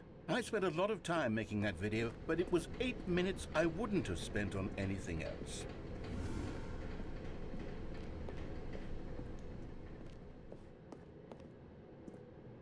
I'll go up.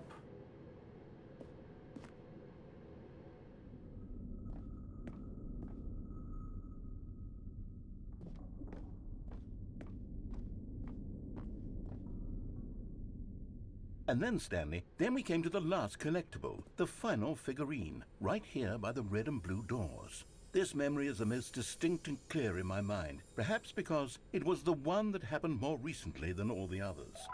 Who can truly say how the mind works? All I know is that this is the moment where you picked up a Figley and I thought to myself, yes, that's all of them. They're all collected. It was a moment unlike any other, except for the other moments picking up figurines, which it was exactly like.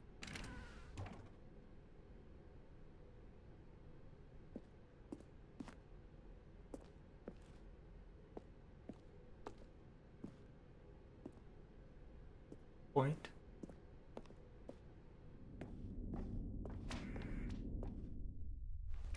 And then there was no more, because we've caught up to the present moment. Nothing left to do but move onward into the future. Goodbye, Memory Zone.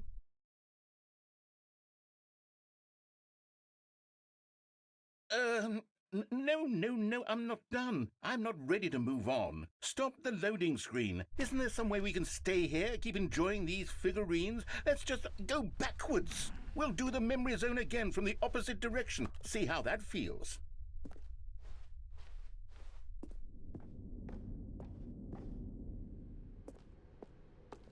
Okay, yes, the room with the red and blue doors. I remember this. I must say, of all the figurines we looked at in our initial tour of the Memory Zone, this one is the most distinct and clear in my mind. Let's keep going. I want more.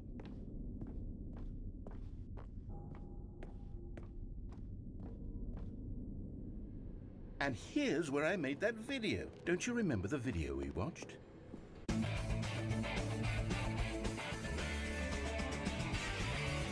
Yes, I love that video. I go up.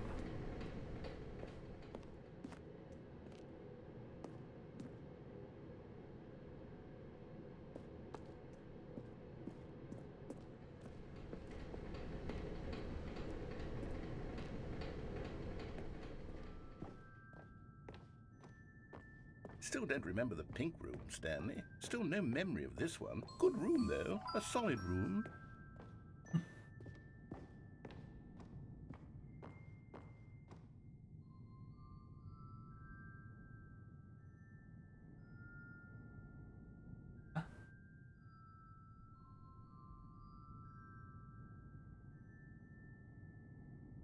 Weird.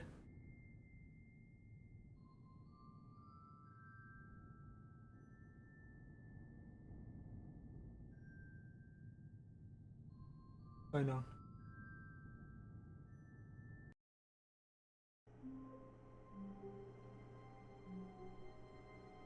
That was weird.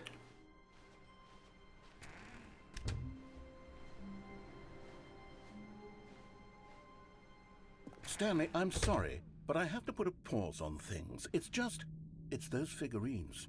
Those figglers. I haven't stopped thinking about them since you nabbed every last one. Wasn't it just the most intrinsically fulfilling moment of your entire life? Didn't it fill you to the brim with inner richness? Yes, I know we're supposed to be telling a story, but won't you please indulge me with one more trip back to the Memory Zone? I would love nothing more than to revisit the figurines. Just one more time. Again?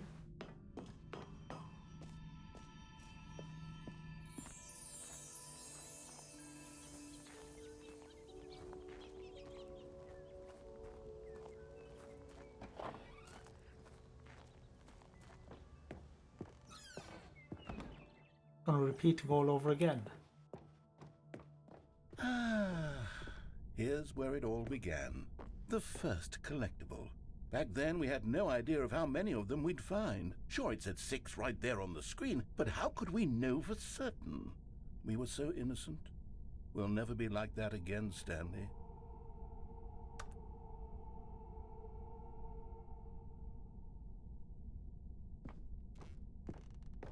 We're reliving the whole thing again, like I said.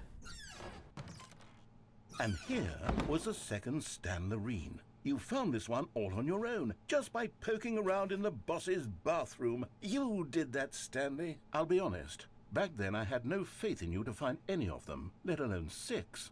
But you continue to surprise me in all sorts of mundane, unremarkable ways.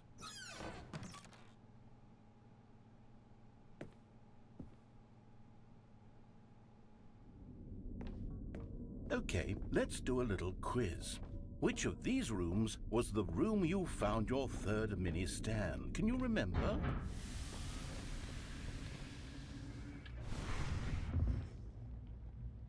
Hey, that's exactly right. It was here, behind the boss's office. It was the third one.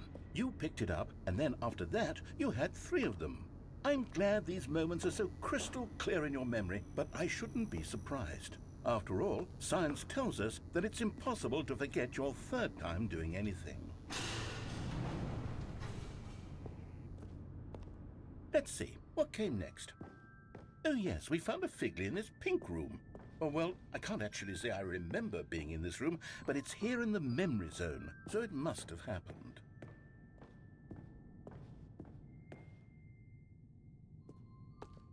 This was the 5th mini-Stan, and this one was really something special. It was under the stairs. I remember it so clearly.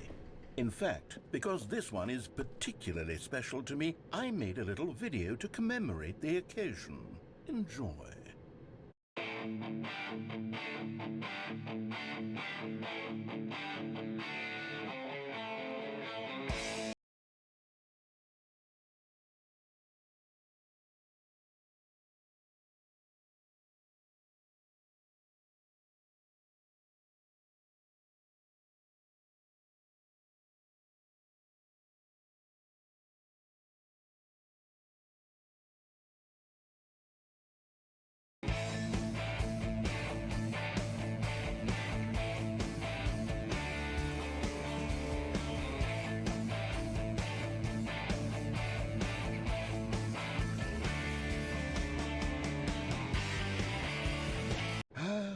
Takes you back, doesn't it? I spent a lot of time making that video, but it was 8 minutes I wouldn't have spent on anything else.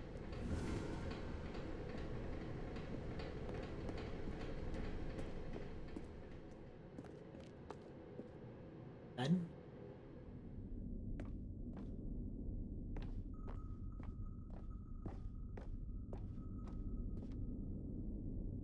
And then, Stanley, then we came to the last collectible, the final figurine, right here by the red and blue doors. This memory is the most distinct and clear in my mind, perhaps because it was the one that happened more recently than all the others.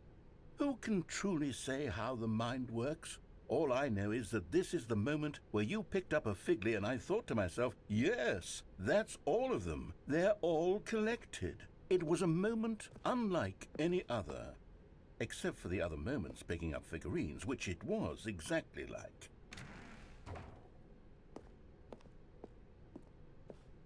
I repeated it. Let's see what happens.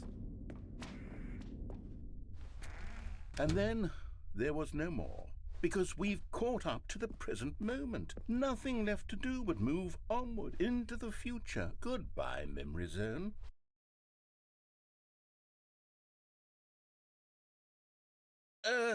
No, I'm not done. I'm not ready to move on. Stop the loading screen. Isn't there some way we can stay here, keep enjoying these figurines? Let's just go backwards. We'll do the memory zone again from the opposite direction. See how that feels. Okay, yes, the room with the red and blue doors. I remember this. I must say, of all the figurines we looked at in our initial tour of the memory zone, this one is the most distinct and clear in my mind. Let's keep going. I want more.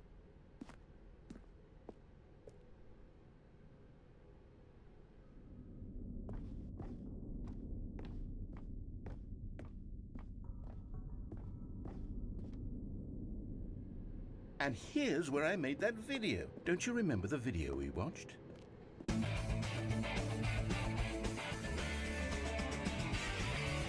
Yes, I love that video.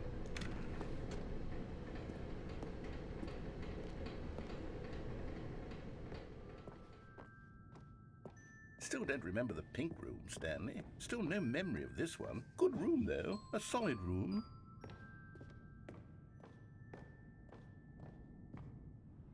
These really were a treat to hunt down. You know, if there had been any kind of reward for finding all of these, it really would have neutered the intrinsic joy of collecting them. I'm very glad we resisted the temptation. Next one.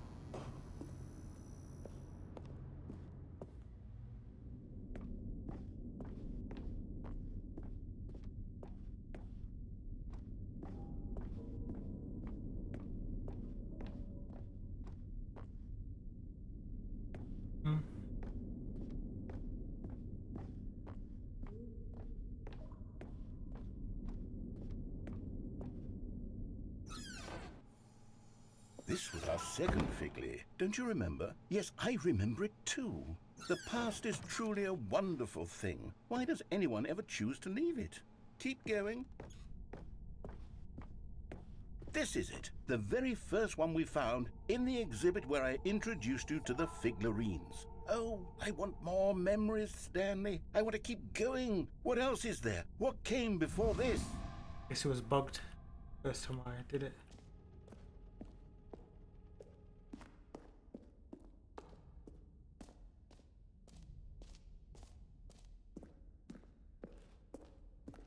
Look, it's the terrible new content that we were originally sold on. I remember hating it back then, but time does put a rosy filter on everything. In fact, I dare say I'm actually quite fond of it now. Look how much fun the past is. I want more memories.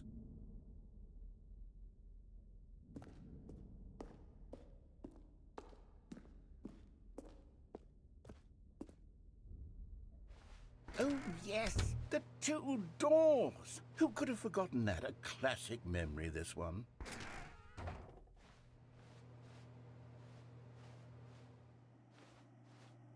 They're back in our room. And before everything else, there was your office.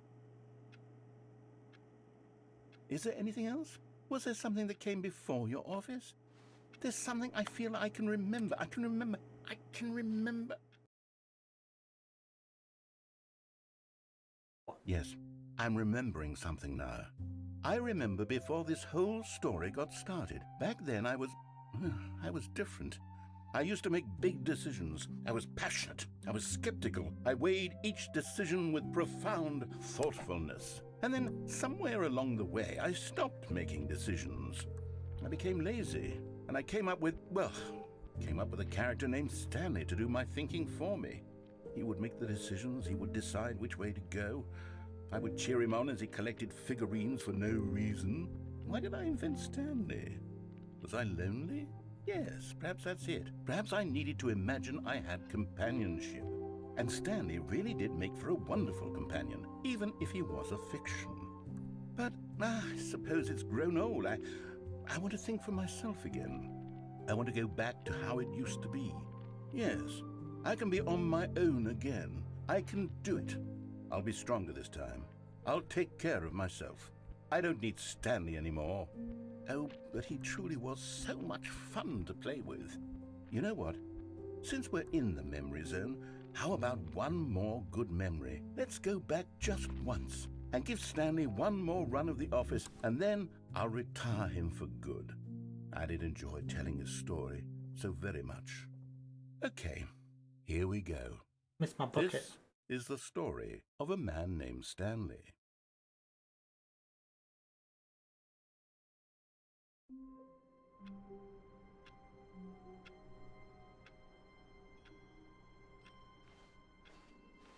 All of his co-workers were gone. What could it mean? Stanley decided to go to the meeting room. Perhaps he had simply missed a memo. Let's do that again.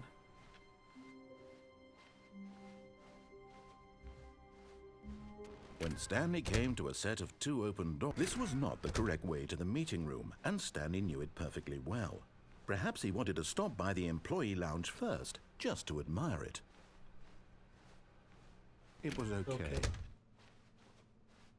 But eager to get back to business, Stanley took the first open door on his left.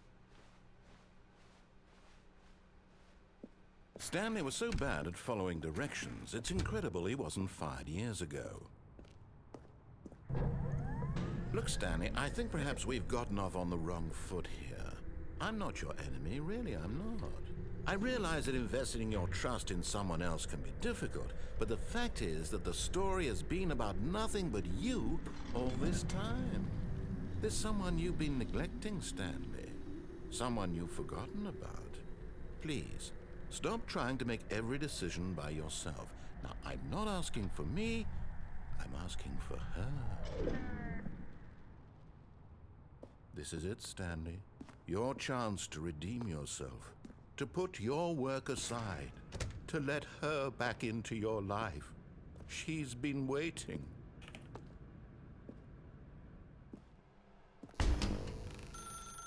That's her, Stanley. You need to be the one to do this, to reach out to her. If you can truly place your faith in another... Oh, no, you can't... Did you just unplug the phone? No, that wasn't supposed to be a choice. How did you do that? You actually chose incorrectly? I didn't even know that was possible. Let me double check. No, it's definitely here, clear as day. Stanley picks up the phone. He's taken to his apartment where he finds his wife, and the two pledge themselves to one another. Music comes in, fade to white, roll credits. Do that next. Not picking up the phone is actually somehow an incorrect course of action. How is that even possible? None of these decisions were supposed to mean anything. I don't understand. How on earth are you making meaningful choices? What did you... Wait a second. Did I just see... No, that's not possible. I can't believe it. How had I not noticed it sooner? You're not Stanley. You're a real person. I can't believe I was so mistaken. This is why you've been able to make correct and incorrect choices. And to think I've been letting you run around in this game for so long. If you'd made any more wrong choices, you might have negated it entirely. It's as though you completely ignored even the most basic safety protocol for real-world decision-making. Or did you not grasp the severity of the situation? Well, I won't have that kind of risk on my watch. I'm going to stop the game for a moment so we can educate you properly on safe decision-making in the real world. Please observe this helpful instructional video. Choice. It's the best part of being a real person, but if used incorrectly can also be the most dangerous. For example, in this scenario, a hypothetical real person named Rupert has a choice. He could invent a machine that eliminates food shortages across the world to make life better for all people. Or he could spend years of hard work forgetting how to read. Which choice would you make? Remember that unlike here, the real world makes sense, and at no time should you make a choice that does not conform to rational logic. If you find yourself speaking with a person who does not make sense, in all likelihood, that person is not real. Allow the person to finish their thought, then provide an excuse why you cannot continue talking. Turn to a partner and practice saying, "My goodness, is it 4:30? I'm supposed to be having a back, sack, and crack." Excellent. Making choices on a regular basis is the best part to a healthy decision-making process. Most medical professionals recommend making at least 8 choices per day. Do you make more than 8? Less? And finally, if you begin to wonder if your choices are actually meaningful and whether you'll ever make a significant contribution to the world, just remember that in the vast infiniteness of space, your thoughts and problems are materially insignificant, and the feeling should subside. At this time, your instructor will guide you in an exercise to test and reinforce the material covered in this video. Welcome back. You may have noticed that this room has begun to deteriorate as a result of narrative contradiction. But not to worry. Now that you're properly informed on good decision-making, we're going to revisit a choice you made just a few minutes ago and see what the correct thing to do would have been. This way, please.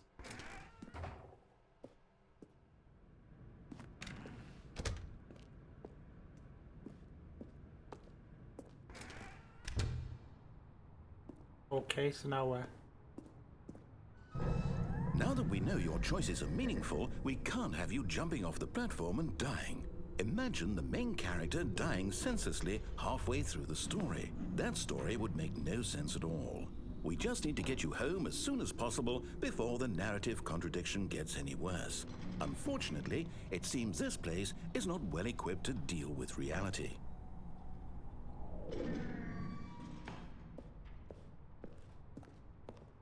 So, why am I going back to my office?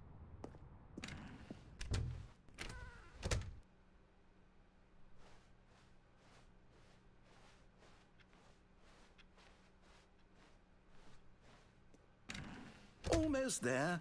You'll take the door on the left, back to the correct ending, the story will have resolution once again, and you'll be home free in the real world. Now remember, all you need to do is behave exactly as Stanley would. That means choosing responsibly and always putting the story first. I'm quite sure you'll be up to the task. Just follow my lead and you'll be fine. All right. When Stanley came to a set of 2 open doors, he entered the door on his left.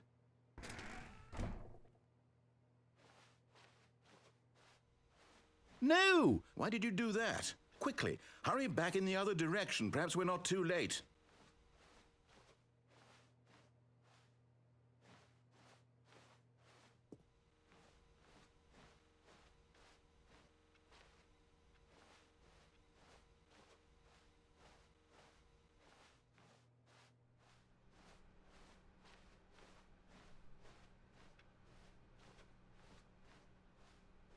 Oh, it's ruined.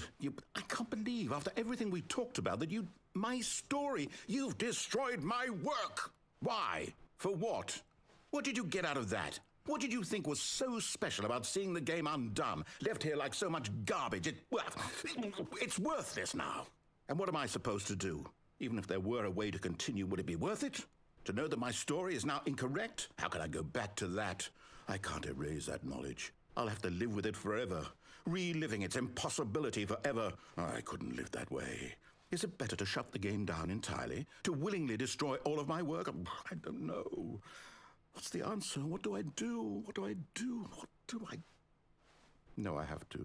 I have to shut the game down. I have to. I have to.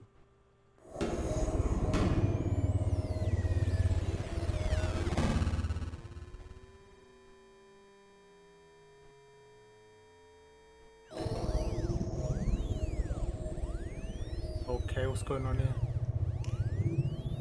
Oh, I'm here. I'm still here. Here in this pile of rubbish.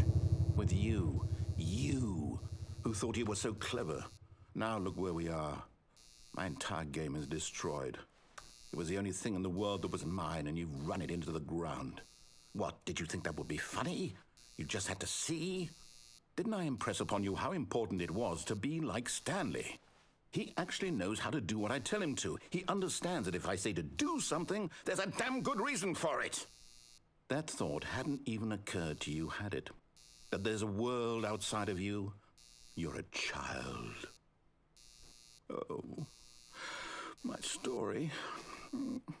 If you'd just gone through the door on the left, you would have seen it. There was a whole underground facility. You would have destroyed it and been victorious. It would have been so perfect. I worked so hard on it. I tried so hard to make...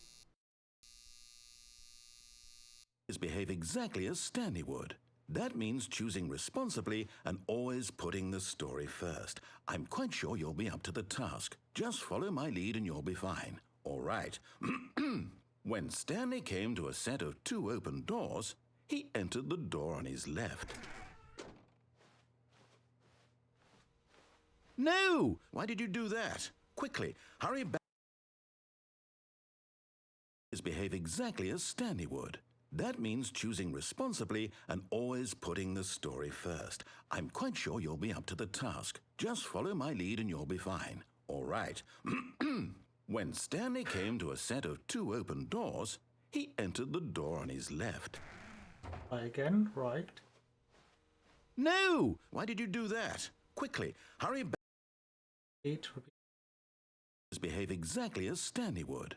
That means choosing responsibly and always putting the story first. I'm quite sure you'll be up to the task. Just follow my lead and you'll be fine. All right. When Stanley came to a set of 2 open doors, he entered the door on his left. Go left now.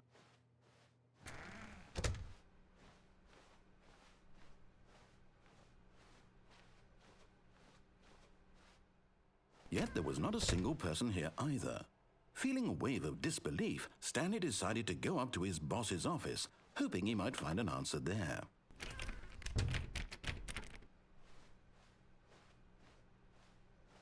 Coming to a staircase, Stanley walked upstairs to his boss's office. I'll go down anyway.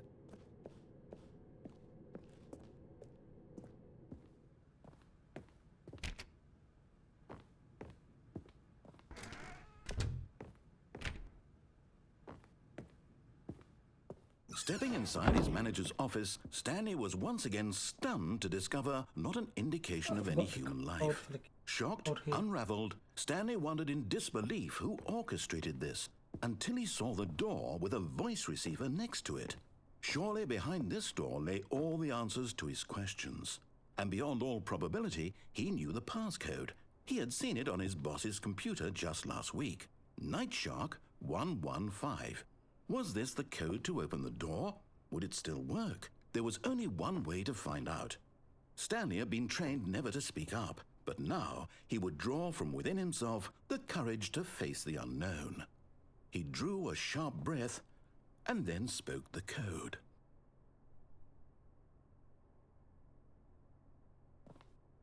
Night Shark 119.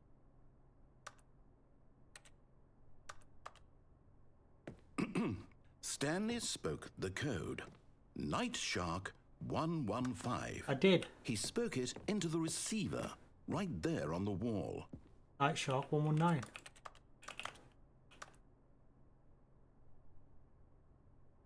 I'm sorry, is there a problem? You didn't mishear me, did you? Please speak the code into the receiver. Otherwise we can't get on with the story. This is a crucial step. Saying it's not going through. Okay, fine, you're not going to do it, but you know what? It's pretty humiliating to bring you this far, only for you to suddenly decide you have better things to do. I asked you for this one single thing, for your respect. The kind of respect Stanley shows for his choices. He knows what it means to take a story seriously. If you didn't want to see what I had to show you, then why did you come here? You had a choice, you know. You could have gone through the door on the right. You could have done whatever the hell you wanted over there. Why did you come this way? Speak. Say something to me. Explain yourself, you coward. You... When Stanley came to a set of two open doors, he entered the door on his left.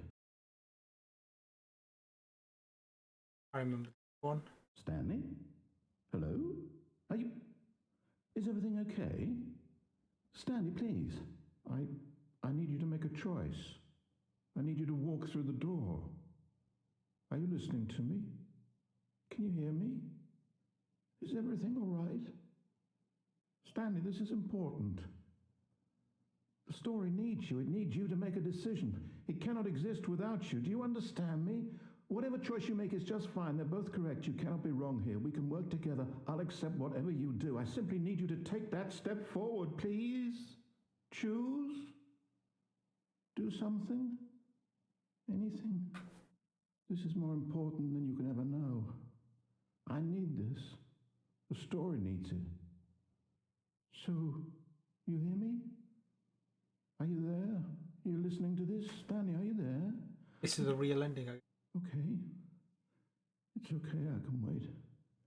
You need time to decide. Time to make sure your choice is correct. That is the best choice. That's all right. I'll wait for you to decide what's the right thing to do. Take as much time as you need.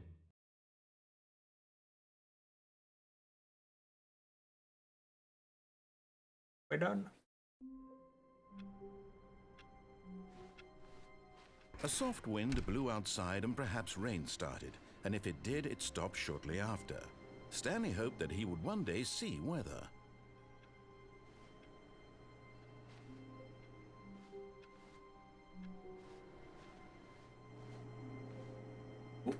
What up there? How do I get up there?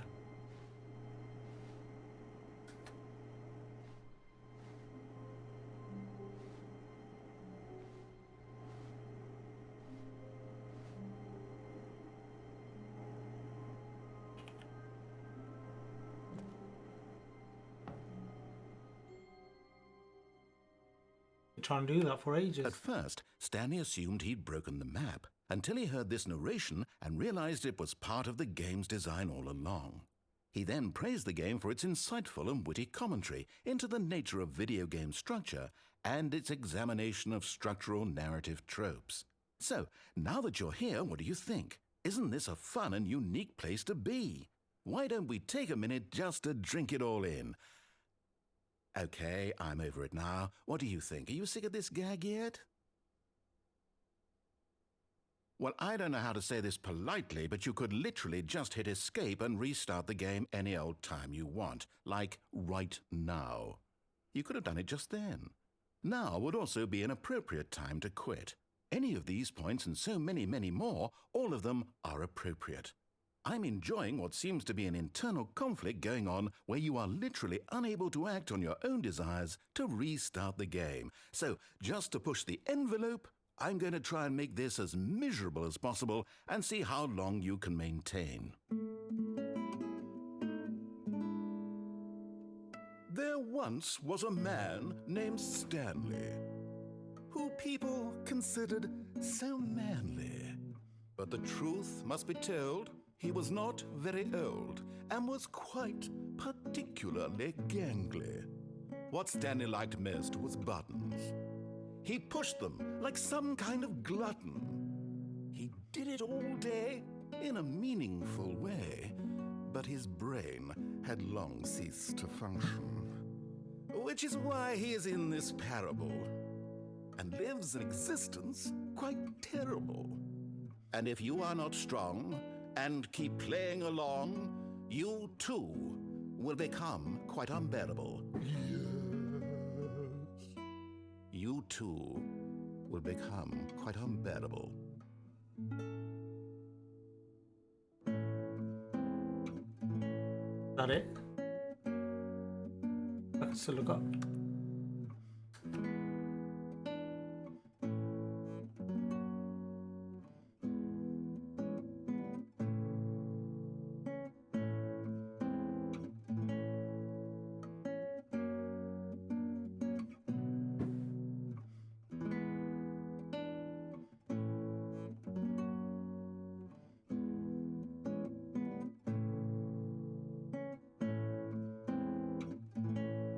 If I can't get up, what's the point?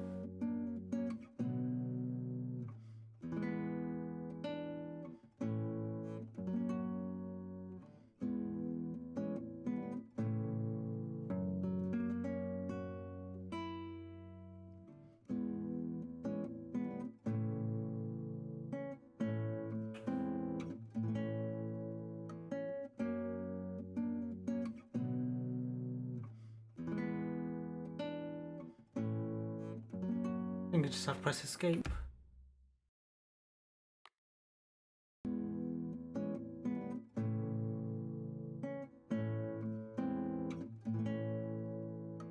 I'm gonna continue like this forever.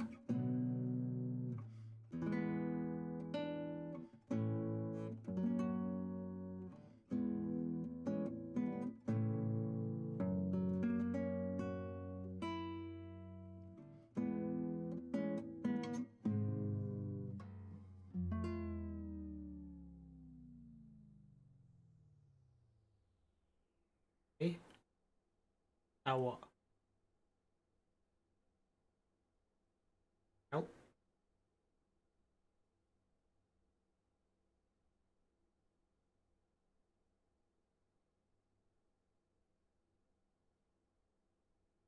Done?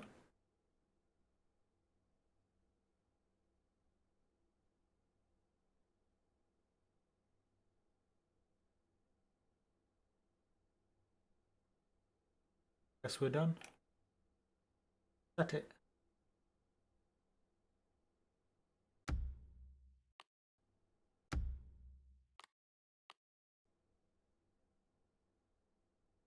That. Back on.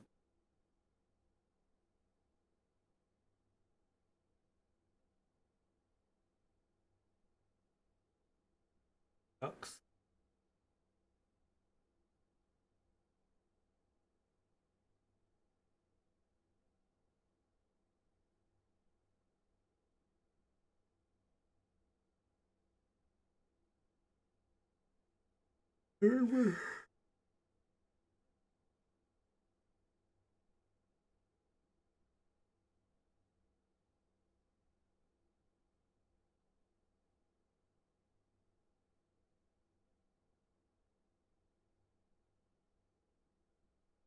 Okay. We can do it with the bucket and without the bucket. Try and do this with the bucket next.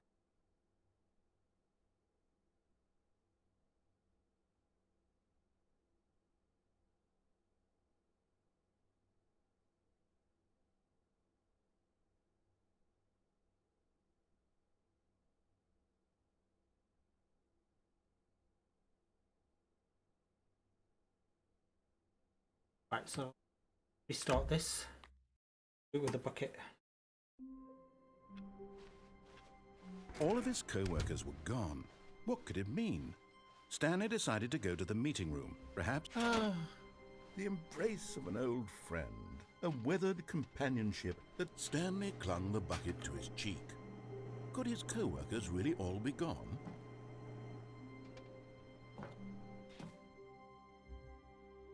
Yes, whispered the bucket into Stanley's ear. We've done it. We've escaped from that dull office and that pesky narrator. At last, out here in the white void, we are alone. Now, and for the first time, I can reveal to you my true self. The bucket began to tell Stanley of its life and its history, of the countless wars it witnessed, desecrating the land and lives of untold numbers of innocent humans, and the bucket's own complicity therein, of sadness and regret, and the many years it spent dwelling on the actions it might have taken to curb the madness and the decay, if only it had been stronger, of hope and redemption, and its crusade to uplift the stock of life for the common man, to manifest justice where none existed, and the bittersweet reality of time, to see one's dreams and wishes met halfway, meted out in parcels like charity, and abandoned as soon as the warm glow of inspiration begins to dim. The opportunities to do so much more. There was so much it could have done, perhaps, the bucket wondered to itself. Perhaps, if it had seen its own darkness with a clearer perception. This was way too much for Stanley. What are you talking about? He screamed. You're a bucket!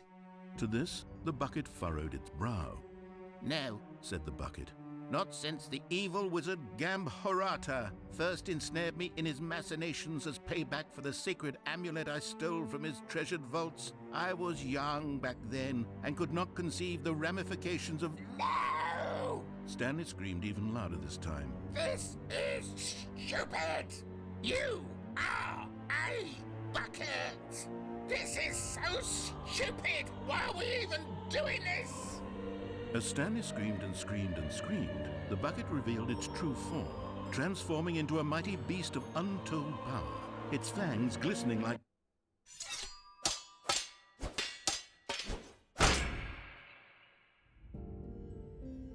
My God, Stanley, you did it. You saved us from the bucket. Thank God you already had all 12 emblems of sages and knew the incantations to summon their true power. Otherwise, we would have easily been overwhelmed by the bucket's power. I'm speechless. You've demonstrated such bravery here today. Come, let's restart the game, and we'll agree to never again go trifling with this bucket, nor the dark magic cast away inside of it.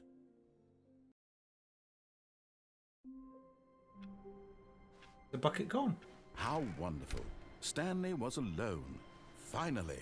This is great, he thought to himself. This is what I've wanted all along. I got what I wanted. The bucket made Stanley want to be a better man and a better co-worker. In time, perhaps, he would become both of those things.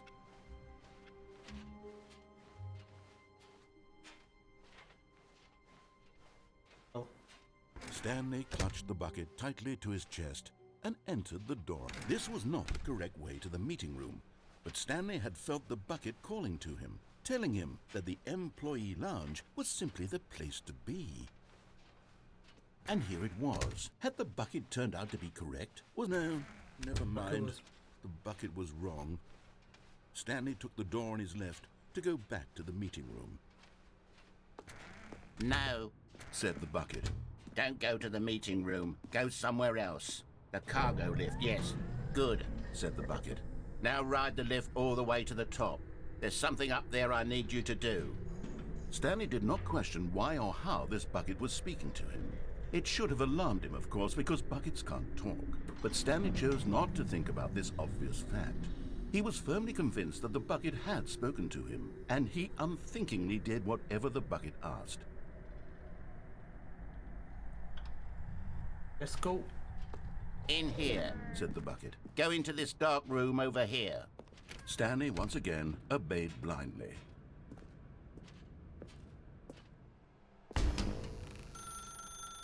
Now pick up the phone. Said the bucket. Pick up the phone and it will take us back home. Whoa, hold on. Why did you unplug the phone? Were you trying to resist the bucket's orders? Stanley, I was joking. Obviously, the bucket isn't talking to you and telling you to do things. Buckets can't talk. It was a joke. Don't you get the joke? It's funny, Stanley. A talking bucket. Can't you see? Oh, goodness. I must have really bungled up the delivery if you actually took me seriously. Where did I mess up the joke?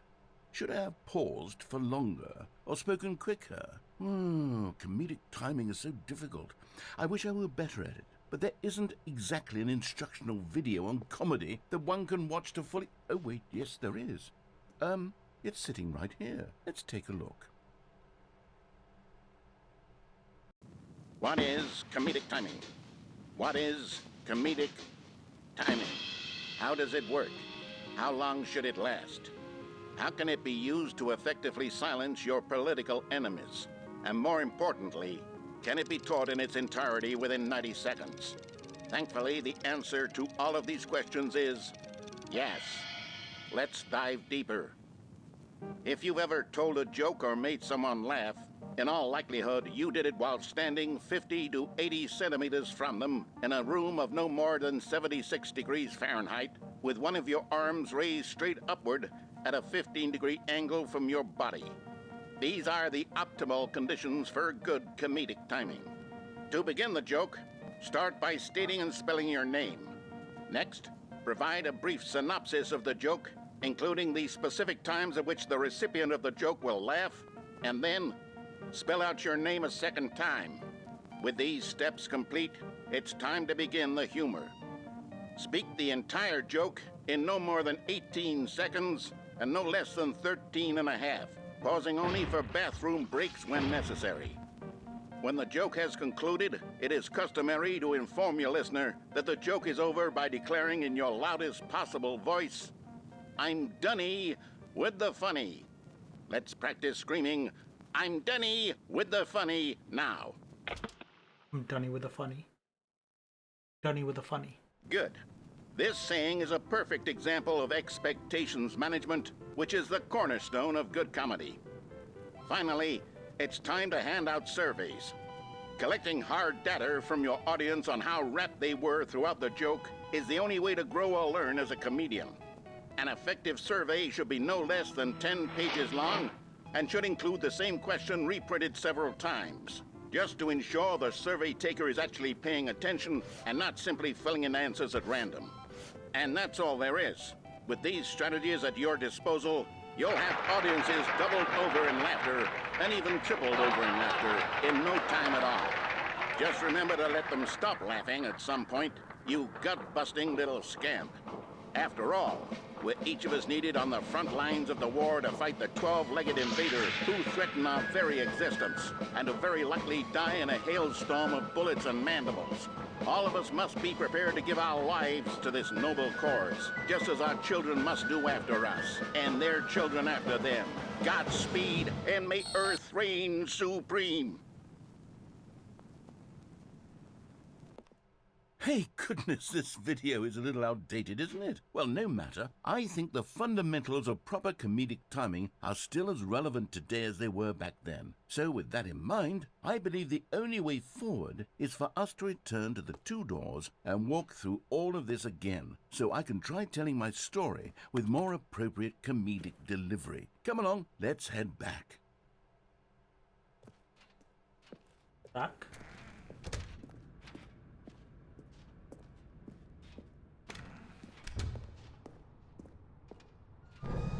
I can feel it. This time, I'm really going to nail the delivery. You'll be in stitches. A talking bucket, you'll say? How ridiculous. How absurd. What a hilarious concept. The king of comedy. That's what you'll call me. Thank goodness we had the instructional video. Otherwise, who knows where we'd be right now. Well, I wouldn't be the king of comedy, that's for sure. The bucket spoke to Stanley.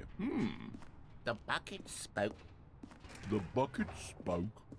Oh, I'll figure it out on the fly. No need to overthink things.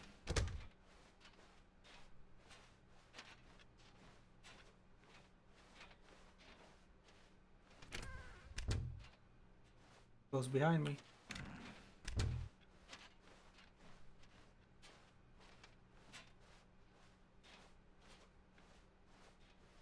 Right, so okay. Here we go. You ready? When Stanley and the bucket came to a set of two open doors, they entered the door on the left.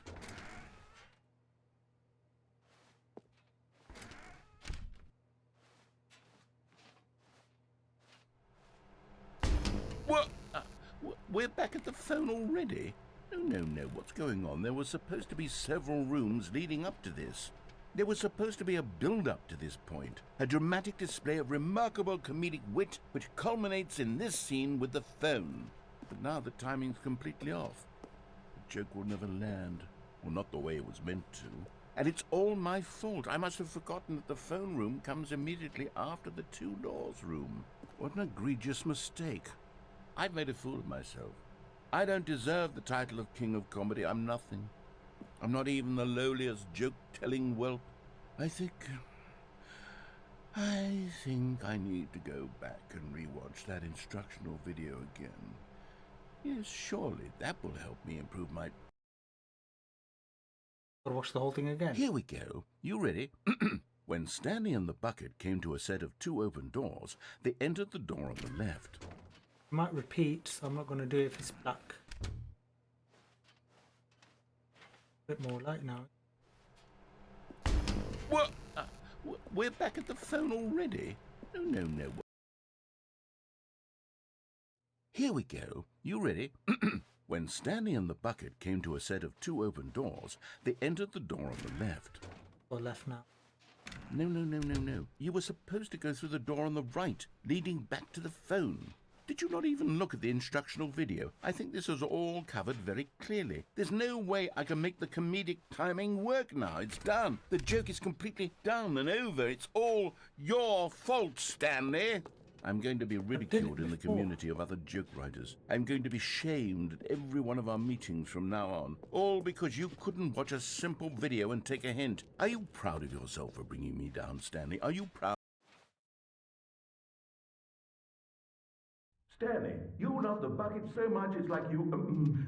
it's as though all of your other most prized possessions pale in comparison. Yes. Well, let me try that again, Stanley. I heard that you are pale with shame over how unabashedly in love with a bucket you are. No? Still not? Is it the delivery? Pale with shame. Pale with shame? Pale... What's another word to describe a bucket? Stanley, this bucket is so metal. I think I saw it playing guitar. No. Pretty sad. Getting away from making fun of Stanley's obsession with the bucket, which was the whole point of this. I'm no good at these jokes. I need more instructional videos. That's exactly what it is. That's what will make me the king of comedy again. More instructional videos. Let's see. We're done. I'm gonna do a couple more. All of his co-workers were gone. What could it mean? Stanley decided to go to the meeting room. Perhaps he had... Not everyone is so lucky to have a bucket, but Pick up the Stanley phone. is a very lucky fellow. Very lucky indeed. Stanley clutched the bucket tightly to his chest. This was not the correct way to the meeting room, but Stanley had felt the bucket calling to him, telling him that the employee lounge was simply the place to be. And here it was. Had the bucket turned out to be correct? Was it... No, never mind. The bucket was wrong. Yeah. Stanley took Went the through door the on his routine left now. to go back to the meeting room. No, Said the bucket. don't go to the meeting room. Go somewhere else. The cargo lift, yes. Good. Said the bucket. Now ride the lift all the way to the top. There's something up there I need you to do. Stanley did not question why or how this bucket was speaking to him. It should have alarmed him, of course, because buckets can't talk. But Stanley chose not to think about this obvious fact. He was firmly convinced that the bucket had spoken to him, and he unthinkingly did whatever the bucket asked. Let's go. In here. Said the bucket. Go into this dark room over here. Stanley once again obeyed blindly.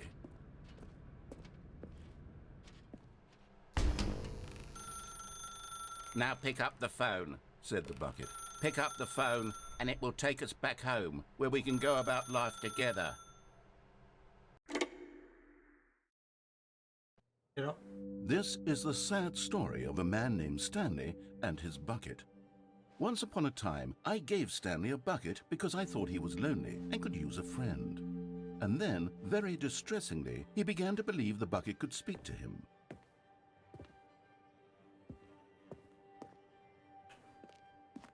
Okay.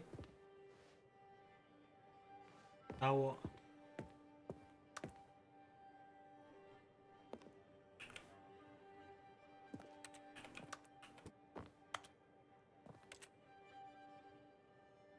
Nope.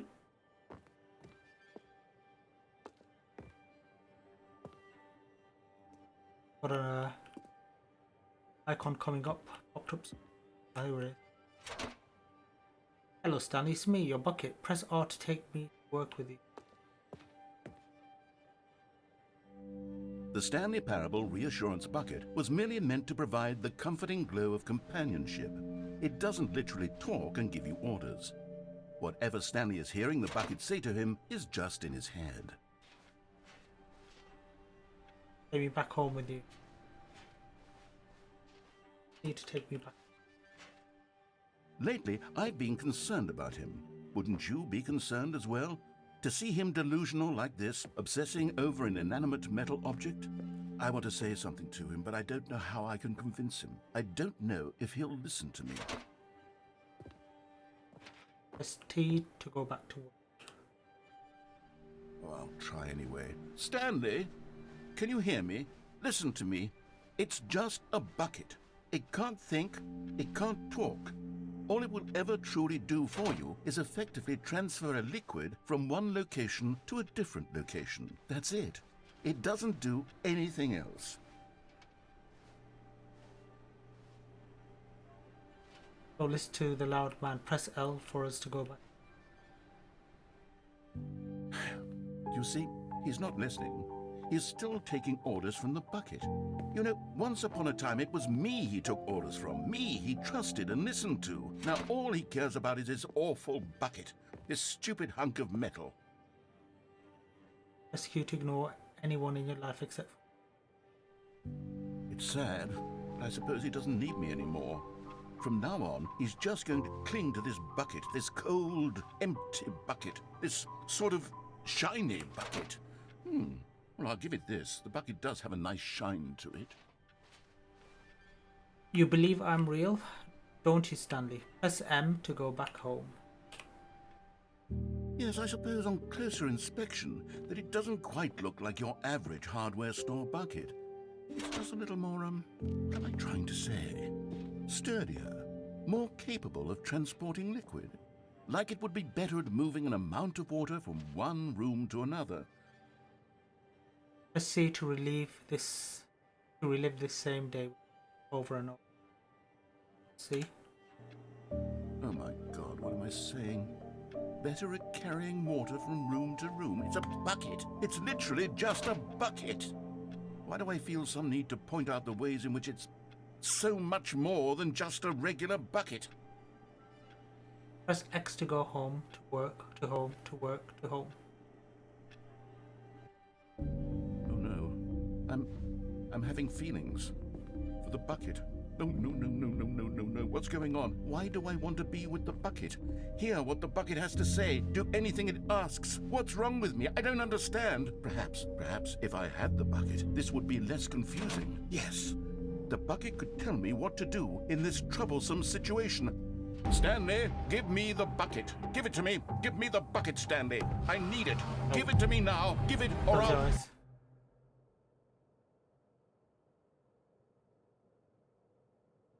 Go back to work.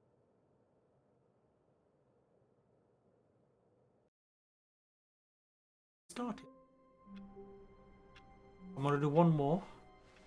A soft call it- wind blew outside and perhaps It- rain started, and if it did, it stopped shortly after. Stanley bucket. hoped that he would one day see weather.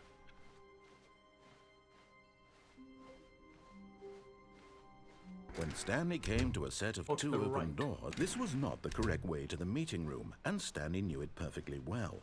Perhaps he wanted to stop by the employee lounge first, just to admire it. It was okay. So But eager to get back to business, Stanley took the first open door on his left. Oh. I'm gonna go home to my wife now. Stanley was so bad at following This was directions, from- it's incredible he wasn't fired years ago. From the first game. Look, Stanley, I think perhaps we've gotten off on the wrong foot here. I'm not your enemy, really, I'm not. I realize that investing your trust in someone else can be difficult, but the fact is that the story has been about nothing but you all this time.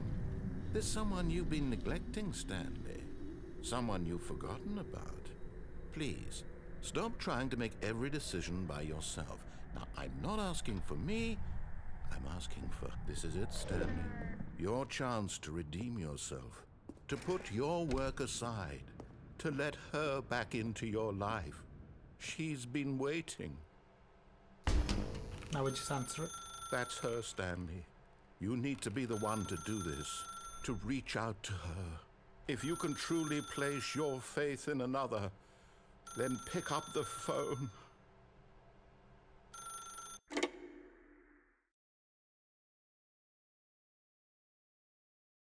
Okay. What happened?